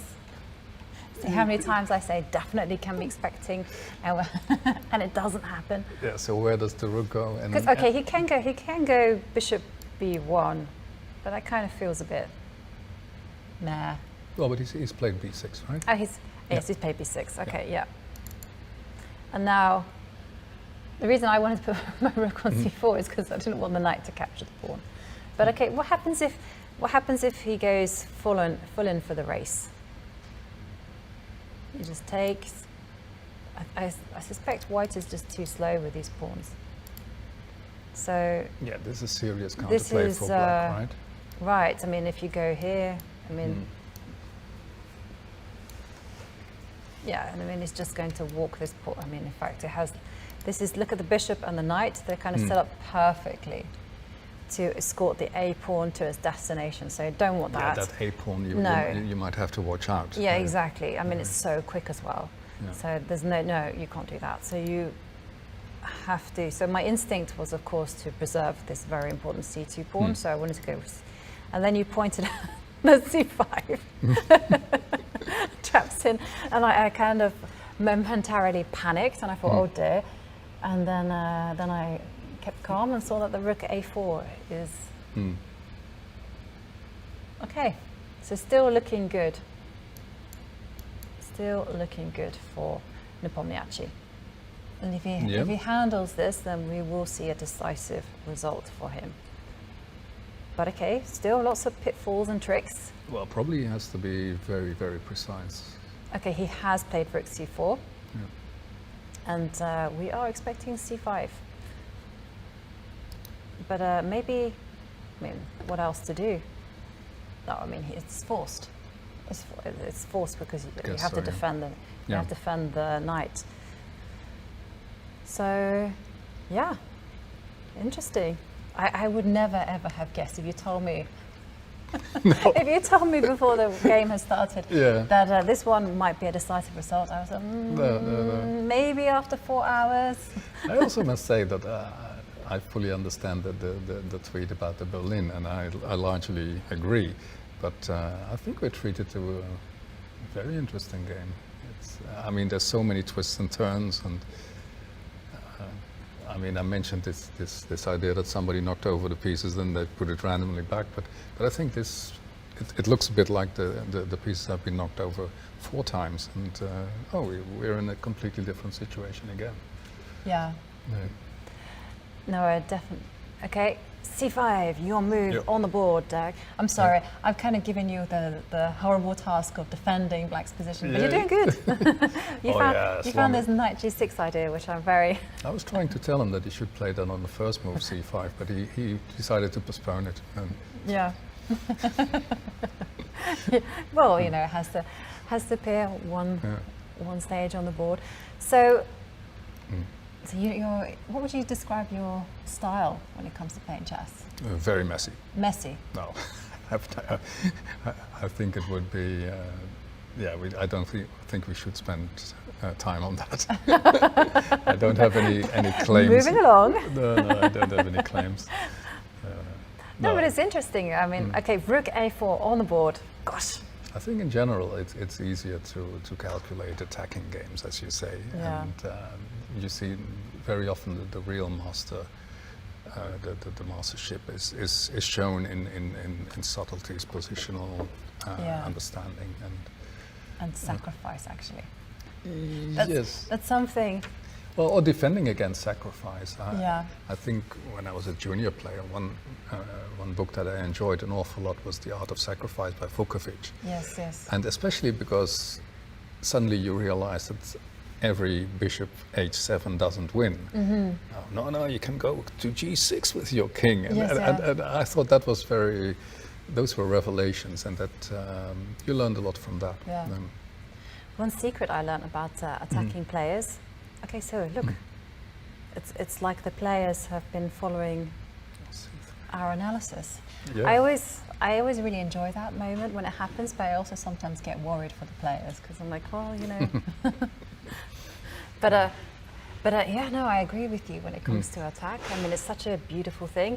Yeah. But sacrificing, unless you've kind of been brought up with this kind of attacking books and you've kind of seen these type of games, it can be difficult to shake that mentality that your pieces are your pieces are there to be sacrificed, and it's all about opening lines and seizing the momentum. And I find sacrificing a piece or even pawns for domination, spatial, or just long-term compensation, that is something that I tend to feel very stressed. And I've actually, I was reading the Positional Decision Making by Gelfand, where he was saying the same thing.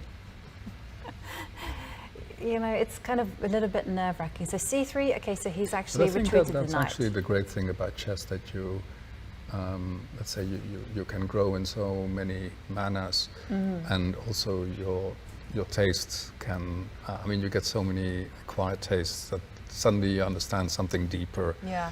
And it's just like, well, let's say with classical music, you start out with a symphony, and then in the end you start to appreciate string quartets, and it's with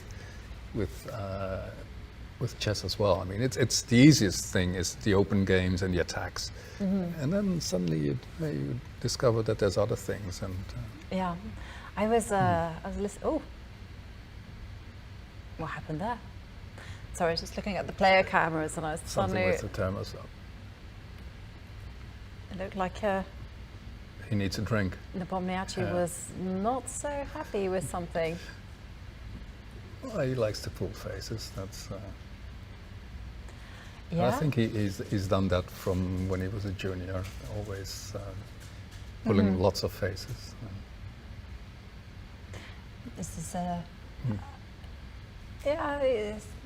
sometimes you see this with you see this a lot with Eastern Europeans grandmasters, that they're very expressive. Yeah. You can tell when they think they've blundered, and you know you can tell when they're focused, and you can tell when they're in for the kill. I don't find it so much with grandmasters from China, say for instance. They do look very calm. Yeah, and they do. Again, also grandmasters from India, very, very calm disposition, just pure focus, and I can't tell whether they're winning or losing. Yeah, you even get the idea with Chinese players that, okay, that's not what you do. You know, that's just bad behavior, or maybe. Yeah. Maybe. I mean, I was discussing it with one of my old coaches, and he was saying that he thinks it's the kind of whole meditation comes from the East, and you know that having control over yourself, control over your emotions, and just being logical and objective, and not being so emotional. So I mean, and this is one of the best things you can be when you're playing chess. unemotional. And the famous poker face, the faces that you cannot read. right. Yeah, that definitely goes for many of the Chinese players. That you have no idea. So we do have a move. The knight went back to retreat the pawn, and I guess it's our turn to figure out how to put the boot in, how to make sure that white preserves his advantage. Because, I mean, yes, I think this is winning for white, but on the other hand, I can see situations where it goes wrong. For instance, if the bishop gets to c2 and white is forced to go rook a3 or something. So, I mean, there is problems with the b3 pawn. Oops, that was not the move I wanted to play. So, how to...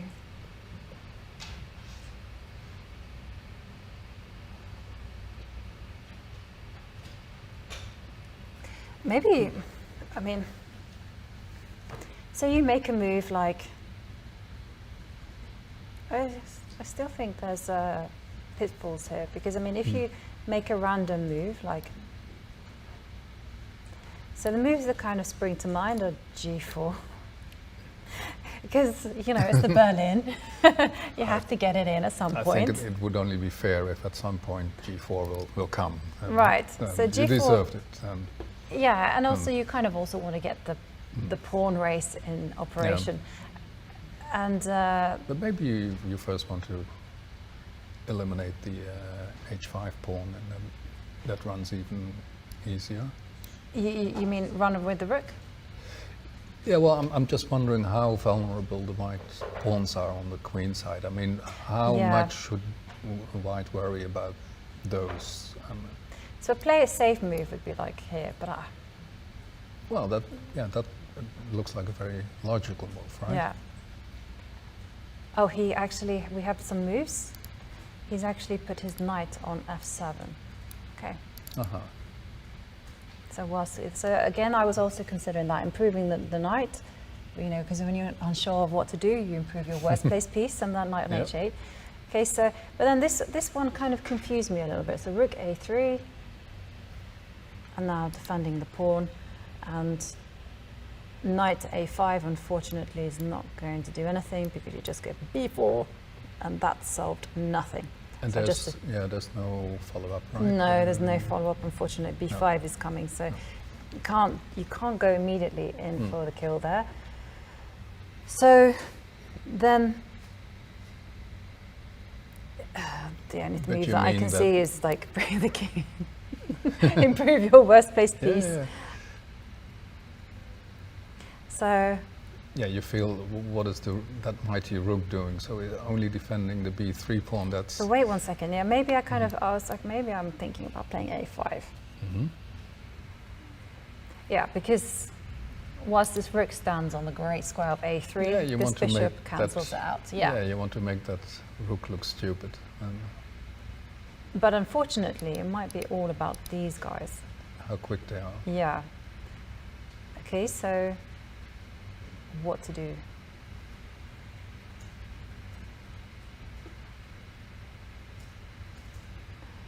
And what to do? It's not so...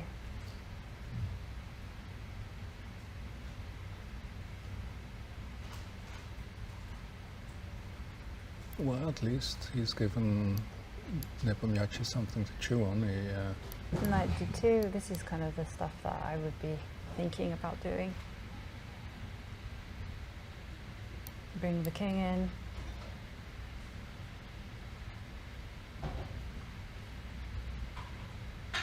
Yeah, it's funny. Suddenly both kings get very active. Come running to the rescue. Right, exactly. Well, let me do it. Oh yeah.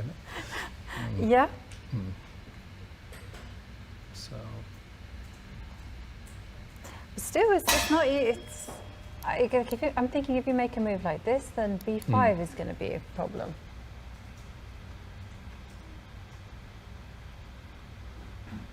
I don't like it.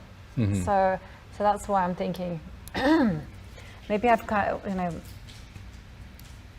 And then after knight takes e5, pawn takes e5, king e6. Then again, not easy. No, White's not so happy here. No, so obviously that is not the ideal way forward. But okay. You think that's maybe what Karjakin achieved, that he... Okay, I actually have a move, sorry. So Nepomniachtchi has answered our question for us. Aha, so he goes knight d6, and after king moves to c7, now his whole idea is to go and plant his knight on b5. Calm and collected. So there's not going to be any b5 ideas, because that was a bit bothersome. Oh, okay. Knight c4 played instead.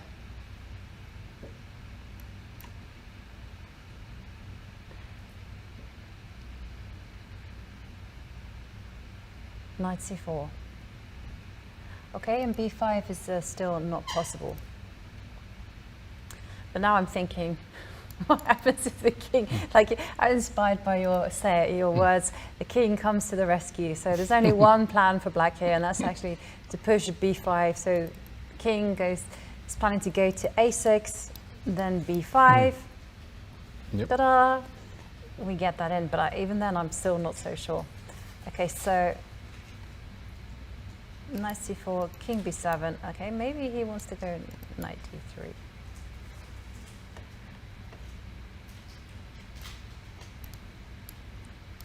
c4, maybe. Knight to d4, and this rook in a3 is not having the easiest of times. So my conclusion is still not easy. No, not easy at all. And well, what I find fascinating is that in fact many of the characteristics have entirely changed suddenly again. So, they're both looking for a regrouping of their pieces, to adjust to the new situation. So what's the... So, okay. Well, knight a7.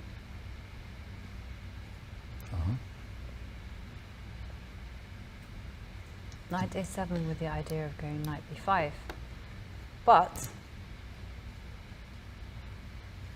what about knight e3? That's the move I wanted, knight e3, because in the other line that I was kind of like king b7, get the king to a6, get the pawn to b5. In that line, I was trying to do knight e3, and then when the bishop moved to some random square c4, but then the knight was jumping to d4. Yeah. So let's kind of now use the logic there and play knight e3, and then once the bishop moves out of the way, somewhere, anywhere, difficult to suggest a move, then I was thinking c4. But David would not be very happy with me if I pushed my pawn to c4. Is that forbidden? Yeah, he's really hesitant about pushing pawns. And that's something I always have to remember. You have to be calm and you have to be patient. And he would be like, he would probably be saying to me, hang on a second, those pawns control a lot of squares, and you push this pawn up, then you've conceded the d4 square and the b4 square. Yep. Why are you doing that? Yes, Jovi. No, it makes a lot of sense. Makes a lot of sense, right? Yeah. So this is... yeah, so you've learned from your impatience. I have learned. Well, yes. Still, the instinct is there. Well, no, it's not, because it's your first impulse. Yeah, my impulse is to go. I think wait, not push. Okay, hang on a second. We do have some moves. So we've got knight e3, bishop h7, and if you don't want to push the pawns, this pawn, you don't want to push it to c4 and concede the d4 and the b4 square, then you absolutely need to move the rook, because knight to b5 is happening. So, got to move the rook. A2, A4, A1. Which one do you choose? I'm also thinking what the white knight, what he is. Yeah, but knight b5 is coming. Yeah. Knight b5 would attack the c3 pawn, so you absolutely need to deal with that. Yeah, there is nothing really dangerous you can do with the knight. I mean, to give up a pawn in. So you're either looking at pushing one of these pawns, see if c4 is possible. The rook is eyeing up the knight, so even b4 is possible. Wait, but maybe he goes here and then hang on a second. How does that work? Hang on. So knight go here and you go here and then the knight comes back. You go to b3. And don't you go to b3? No, if I go to b3 then suddenly this happens. No, yeah, that's... The pass pawn is a prisoner. You must keep it under lock and key. Absolutely. That's all. So the rook must go to a1. And I don't want to put it in a light square because then it will get attacked by the bishop. I'm just curious if it ever was. I mean, I like it. It's keep it under lock and key. Yeah. I think I once checked the original, and I've heard it's meant to be really funny. Actually, I think I heard that Nimzowitsch was actually meant to be a better writer in German than what they've translated it into. Yeah, he made up all kinds of words. Did he? He was very creative. So was he the Lewis Carroll of the German?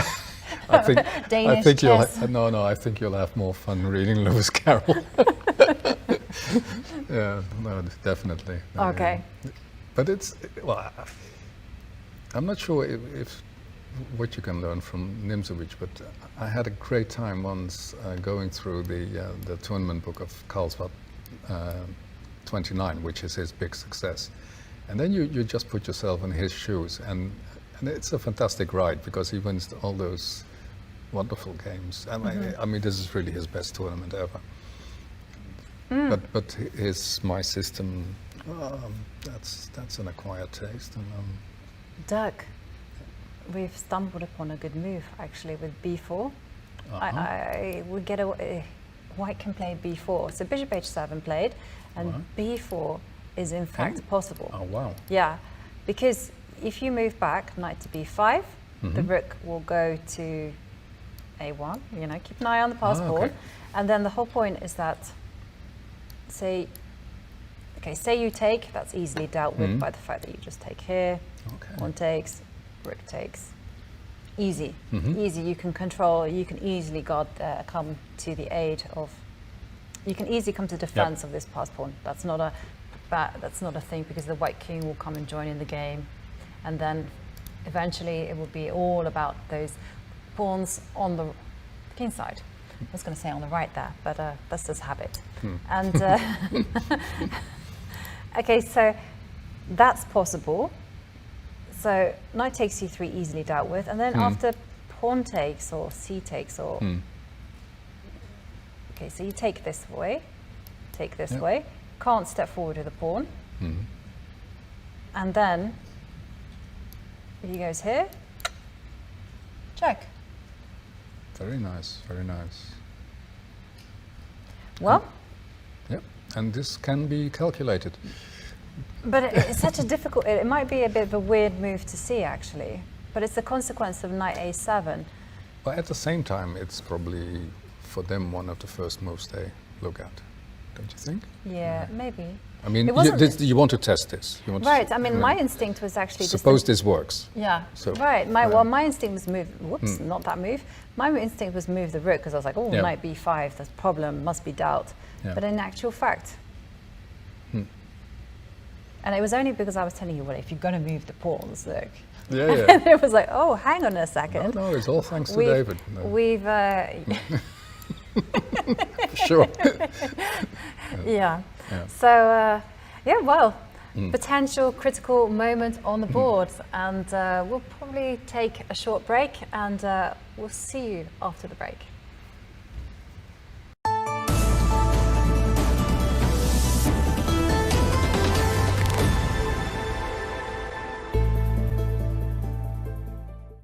Welcome to today's Kitchen Table Talk. We're so lucky we have with us the arbiters at the Norway Chess tournament. And Anemone from France It's your 7th time at Norway Chess. How do you like being here, and what is different this time, especially now during the pandemic? Yes, it's my 7th time as chief arbiter of Norway Chess, and it's still a pleasure to be here as a chief arbiter. And it's so different because it's an innovative format with classical games and Armageddon if the game ends in a draw. And I really enjoy the atmosphere of the tournament and the city of Stavanger. And we can say with coronavirus, we have new duties as an arbiters because we need to clean tables, chairs, PCs, clocks after each round, and also between the classical games and Armageddon. Yeah, so you have a lot of extra work this time. Yeah, sure. And Anastasia, it's your 2nd time here. What is it like being back? And what are you most looking forward to the next couple of weeks? First of all, of course, I'm very happy to be back in Norway, and the weather is just perfect, and I'm sure that we will have a time to walk in beautiful Stavanger. But the most important part, of course, it's chess games. And after the break that we have because of coronavirus, we are very happy to come back to real chess, and I'm sure it will be very interesting games and very interesting tournament. And thank you to Norway Chess and all team of Norway Chess to organize such an event and invite us here. And you, Shora, it's your 1st time here in Norway Chess, but you have a lot of experience as an arbiter. But really, arbitering a chess tournament, what is really your job? What are you actually doing when you're in the playing hall? Yeah, that's a very good question because, most people ask about the roles of arbiters in the tournament. And I think the role of arbiters is mostly a supervision role because we supervise games, we supervise clocks, we supervise the score sheets. It's about function of the chess clock, if it is working properly. It's about supervision of laws and regulations according to the FIDE handbook to make sure that everything is based on standards. And also we supervise fair play matters to make sure that all players are following these rules. Right. But here with the best players in the world, do you get a lot of questions from the players during the games, or is it usually quiet? This tournament is a very special tournament because most players are professional and they know what to expect. There may be some questions regarding the regulation, sometimes regarding Armageddon games, because in this tournament we have 2 different formats, and this is a very exciting thing that we have here. It makes this tournament special, and these Armageddon games are very exciting, but at the same time very nervous-ing for players as well. So they have little time on the clock. Yes, that's yeah. it. But what's also very special is that we only have female arbiters. And Annaman, what do you think about that, to only have a female team? I think it's great, and I'm really excited to work with Anastasia and Shore. That's great. Well, we look forward to the tournament, and best of luck to you. Thank you so much. And we'll be back tomorrow with new interviewees. See you tomorrow.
We are back, and as you just saw, breaking news, Sergei Karjakin has actually resigned his game against Nepomniachtchi. And just to run through the moves very quickly, we left it on move 30. We left it on move 32, and Nepomniachtchi did in fact play the move that we thought was excellent, b4. We stumbled upon this idea, but Nepomniachtchi had it all under control, because after knight to b5, rook a1, this is the key point. And after the move played, knight, hang on, what was the move played? No, sorry, let me get up the right board. Sorry.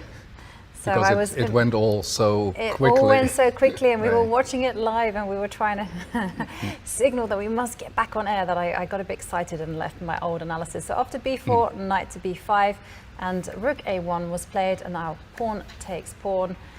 After pawn takes pawn, a takes pawn, and then this is the critical point that you had to have calculated. Knight comes to d5 check, and after knight to d6, knight takes b4.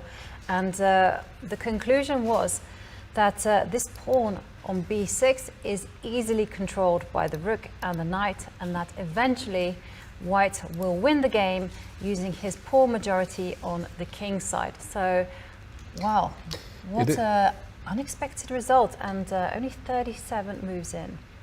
It is a bit surprising that he threw the towel so quickly, but at the same time, it is understandable once you take another look at the position and you see how hopeless Black's task is. Yeah, and I mean, how would you sum up the? It's impossible here. I mean, the rook is too powerful. It can move across the board, and and you can just see the players finishing up there. Yeah, you have endings where the exchange, let's say the difference between the rook and a piece, need not be enough, but here it is overwhelming. Yeah, absolutely. And we can pinpoint the moment where it all started to go wrong for Sergei Karjakin. So it was after white played knight e4, which was a novelty. It had never been played before, and Sergei responded with c5. It looks so far so good. And now this is where white had this amazing move, knight to f6. And in fact, after this move, there's only really one reply, and that is actually just to go bishop, not bishops, but to go bishop c4. And then we calculated this long well, we didn't calculate.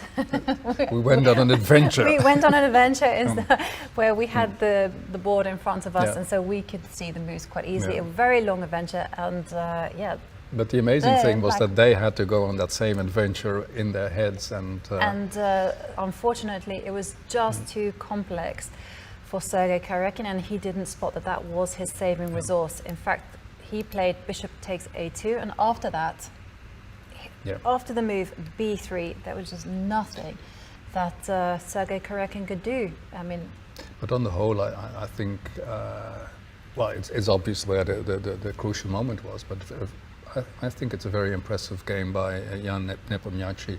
Also the quickness with which he played, fully in control, taking the chances that he got. And what I've been thinking the past days by just watching him, I mean, he's chess hungry. He's enjoying it so much, and I think that's a great asset. If you go into a match, that you say, okay, give it all to me, because I'm ready for it. I want to work. I want to do all this, and he has apparently enough spare enthusiasm to climb to second place here, and I hope that he will join us. He's being asked now to. So let's see. I would love to hear his story about the preparation. Yeah, I would love to hear that too. Like this knight f6 idea. Yeah. Is it well known? Yeah. Is this something that they cooked up in the? And of course, he has spoken to Sergei Karjakin now, so he can also give his side of the story, what he missed. And, because you want to know, why did you bury your bishop at a2? Yeah. I mean, if you do that, then you must have a definite plan, because this is, well, it's well, as you said, it's Spassky Fischer all over the place. And there's Ian Nepomniachtchi. Yes, and he'll be joining us for a short interview, so just bear with us for a moment.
And welcome back to Stavanger, where we just saw the end of the delayed game from round one between Ian Nepomniachtchi and Geuzendam, which ended in a very fine victory for Ian Nepomniachtchi.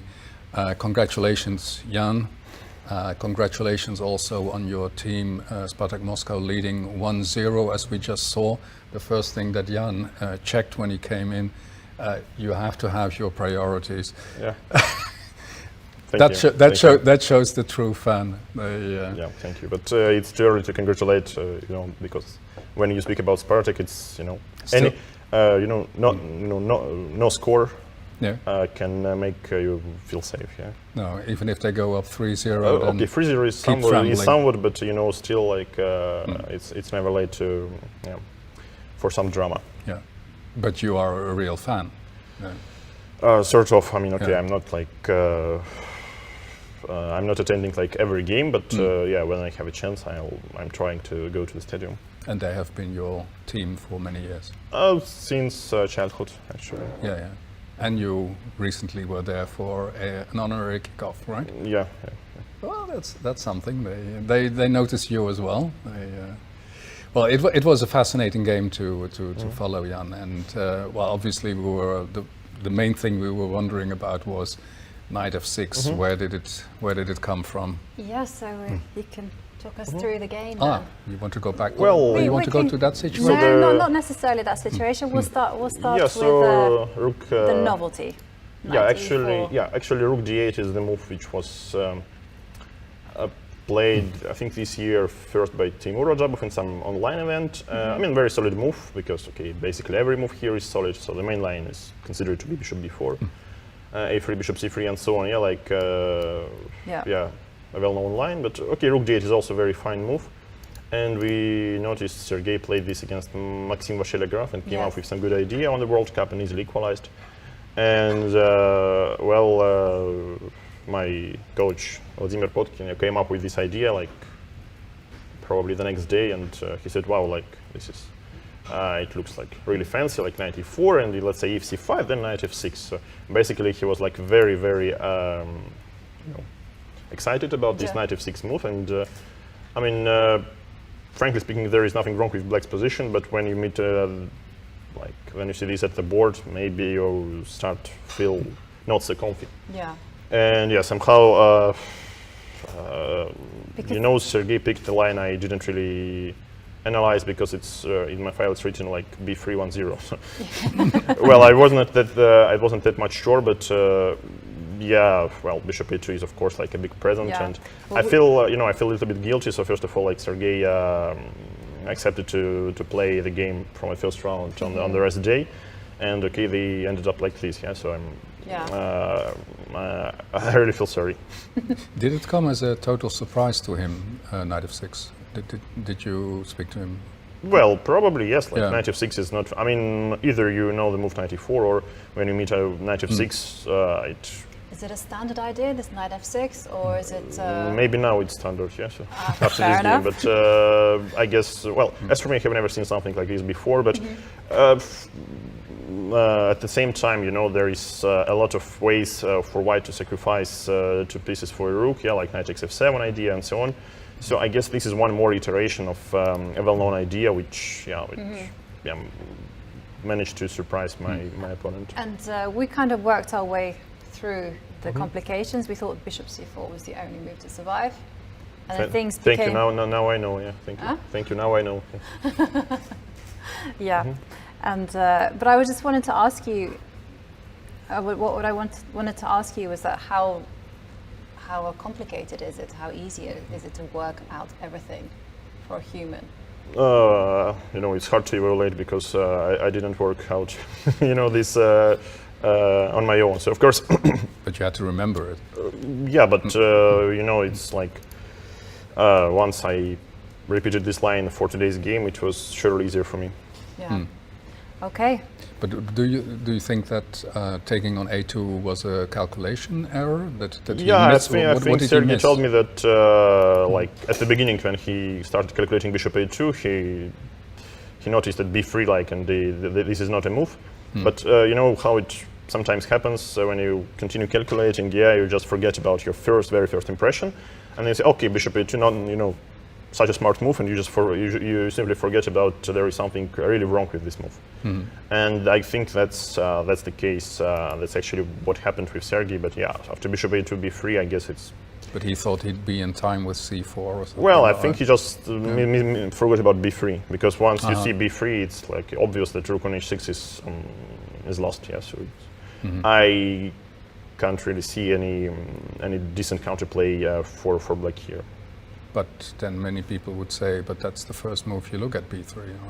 Well, I mean, as I mentioned, I think the trick was what of course he saw this move. Yeah. But then, it happens sometimes that you see the move and then you just start calculating other lines and you forget your very first impression. Ah. Yeah, and maybe, this is like an example, the case of some, technical blindness, but I mean, it happens to everybody.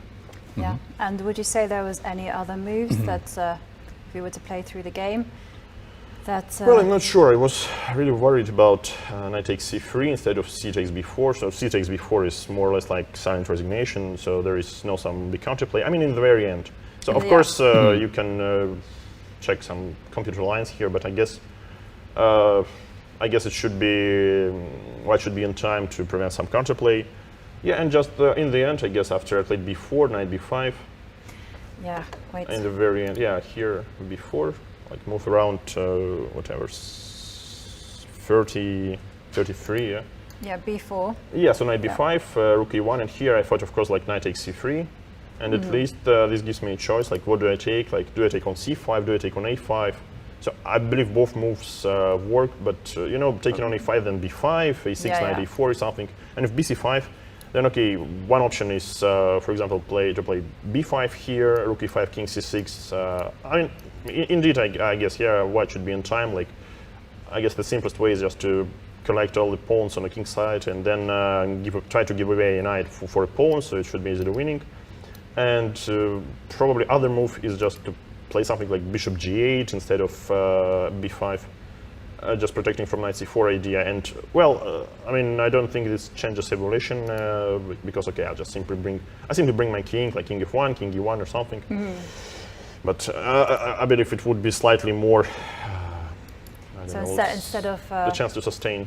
So instead of as it was played, like knight a7. Yeah, bishop h7. No, knight a7. I mean, okay, well, you have to do something. Maybe bishop d3 instead of knight a7. I mean, of course, the position is more or less matter of more or less simple technique. But still, I believe you could. I don't know. One could be more. So more tough to in the possible defense, but but actually, of course, the position is technical. Yeah, it looked quite devastating. Actually, I thought you played very accurately. Well, once you blunder almost a piece, or like after bishop a2, b3, just blunder an exchange, I guess the position was not that much complex to face some difficulties at technical parts. I mean, that is the main reason why you could play so quickly, because you didn't find it very complicated anymore. I mean, well, I don't think I played quickly, honestly. No? I think I could. I probably could play all the same moves like a tempi, but I thought like, it's always easy to let your opponent some unexpected counterplay, and that's what I actually did in my second and third round, against Firouzja and Tari. So in both games I had some nice chances, and at least it wasn't that much winning, but it was very promising. And here, spoil such a position would be a little bit too much. Yeah, but you've sometimes been criticized when you played very quickly. But I'm always criticized, for something. So. No, but mostly you play very quickly when you're in great shape, and then that goes very well. Well, for a couple of... I don't think there is some connection in between shape and the speed of play. No, it's more about if position asks for some deep consideration, or on the contrary, like your ideas are obvious and you just push for it. Yeah. Do you? Well, sorry, I was just going to ask, because you mentioned about shape. Since you have no rest day, I mean, how are you thinking about conserving your energy, or is it just? Well, as I said 10 times before, this is training. This is this tournament. Yeah. The whole thing is a training. So, in some way, I even happy then here is no rest day. Yes, so the more tense your training is, probably is better. Well, we will see. But so far, I can say that I feel like it's like 15 rounds already or something. Yes, I'm think more or less optimistic. And what do you think about this time control? I mean, well, no increment, Armageddon matches? No, okay, Armageddon is something I really don't like. I think it's a little bit too much. So at least you should make some benefits. Once again, you are punished for a draw. With instead of half a point, you get like third part of the point, and then you fight back to get this, this half a point, like some normal value for a draw. But speaking about this time control, like in the classical part, it's quite interesting because it probably combines a classical game and a rapid game. So once you are into time trouble, and if you're more or less okay with moves, moves completed so far, you are starting playing like this normal rapid game with 10 seconds increment. Yeah.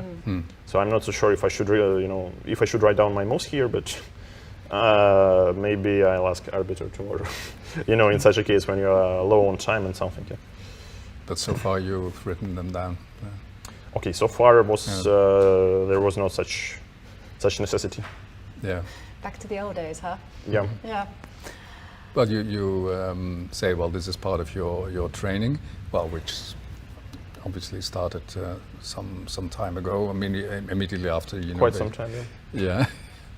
Are you enjoying that? I mean, is it something that you embrace, that you say, well, this is really fantastic, there's this great goal, this match, and I'm going to thoroughly enjoy it? Is that possible? Well, I'm, in general, of course, I'm enjoying when I learn something new, yeah, so that's already something, so I don't need so many extra motivation, but I mean, of course, the match, a match is a match. And at the same time, I would say that this part of training is the most simple. Yes, normally you only need to play a game and prepare a little bit, then you can play a game instead of like working like 10 hours a day. You work like only 5 or 6. Yeah. So. Yeah. You see it as a fantastic learning experience. Well, this is more about getting some practice and feeling. How does it go? Yeah, basically, how to play some classical chess with against very strong opposition. Because lately I think chess players are not really used to this because of everything has moved online. And just one final question: is it difficult to play your games knowing that maybe you have to keep some information back in preparation for the match? I believe every game gives some information. Yeah. So if I play like King's Gambit, it's also some sort of information. Yeah. Well, I mean, of course, I guess in such a situation, everybody would be slightly restricted in his opponents. Yeah. So, well, that's a part of the game. So. Okay. Well. I take one final one too. Okay. Because I still want to know how you let's say digested your loss in the Armageddon yesterday. I mean, is it something that hurts a little bit, or is it? I mean, well, I'm very sorry to say, but I didn't really care. Well, once again, I mean, this Armageddon is not sort of something I like about this tournament, but since the rules are such.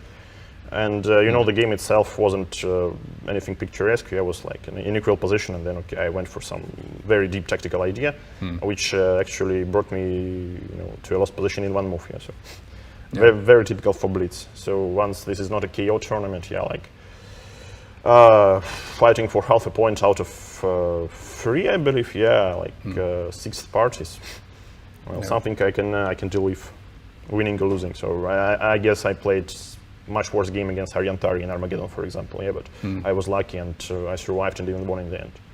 But as simple as that, okay, well, that was that. Let's go for dinner. And what are you having? Or today for dinner? No. Yesterday. Yesterday. I guess I had the same. I don't need to know. No. It's just could you switch your mind that quickly? I mean, that's of course, the classical part is more interesting. Yes. Yeah.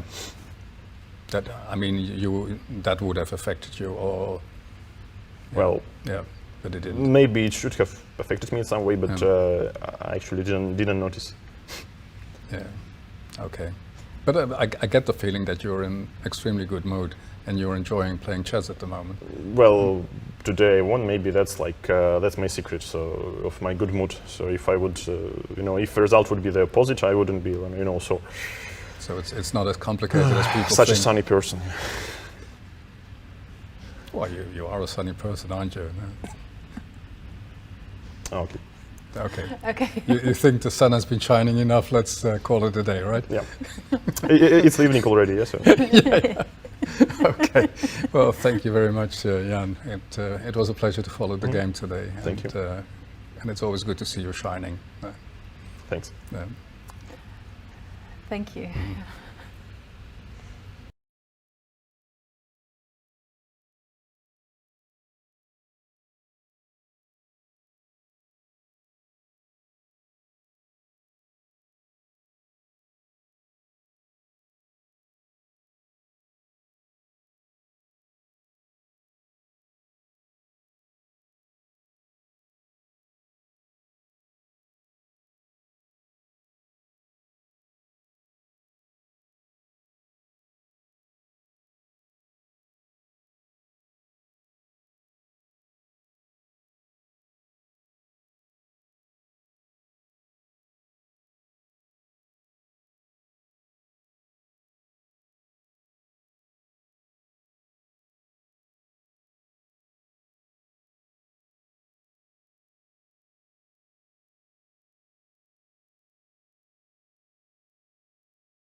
Welcome back. So after Jan's decisive victory over Sergei Karjakin, let's check out the standings and see how that impacts the leaderboard. And still at the top, well, that is Richard Rapport on 8.5 points. In second place, knocking Magnus Carlsen down to third, is Ian Nepomniachtchi with 7 points. Because remember, every win you get in the classical game counts for 3 points. And then we have Sergei Karjakin still on 4 points, and Ali Reza Firouzja and Ariane Tari on 3. So it was an exciting day today, but let's have a look at tomorrow's pairings, because things are going to get spicy, because I do know that one Richard Rapport is running the World Championship match gauntlet. He will be facing Ian Nepomniachtchi. And we have Sergei Karjakin. So he had a tough day at the office today, losing to Ian Nepomniachtchi, but tomorrow he has the white pieces against Magnus Carlsen. Jan will be playing Richard Rapport, and Ali Reza Firouzja will be facing off against Ariane Tari. And what do you think, Dirk Jan? It looks like the tournament is pretty wide open. And well, I think Jan will keep shining for a couple of rounds. I think that that is his wish. Yeah. And I'm very curious to see how Richard Rapport will play in the next games. I mean, he's been very impressive so far. And of course, we never can underestimate Magnus. I mean, he will be ready to strike in the second. Well, tomorrow is the last round of the first half. Yes. And that will give us an idea. But yeah. Still everything to play for. Exactly, everything to play for. Lots of games left. And this is my very final day of commentary. So tomorrow it will be Dirk Jan and Judith Polgar sitting here in the studio taking you through all the action. But I'd like to thank everyone who joined us here for watching, and see you later. Thanks a lot, Jovanka. Thank you, it's been a pleasure. It was great fun, especially what you told me at C4. That was, I will never forget that. Okay, yeah, have a great evening. Yeah, definitely. Okay, thank you. Bye-bye. See you tomorrow.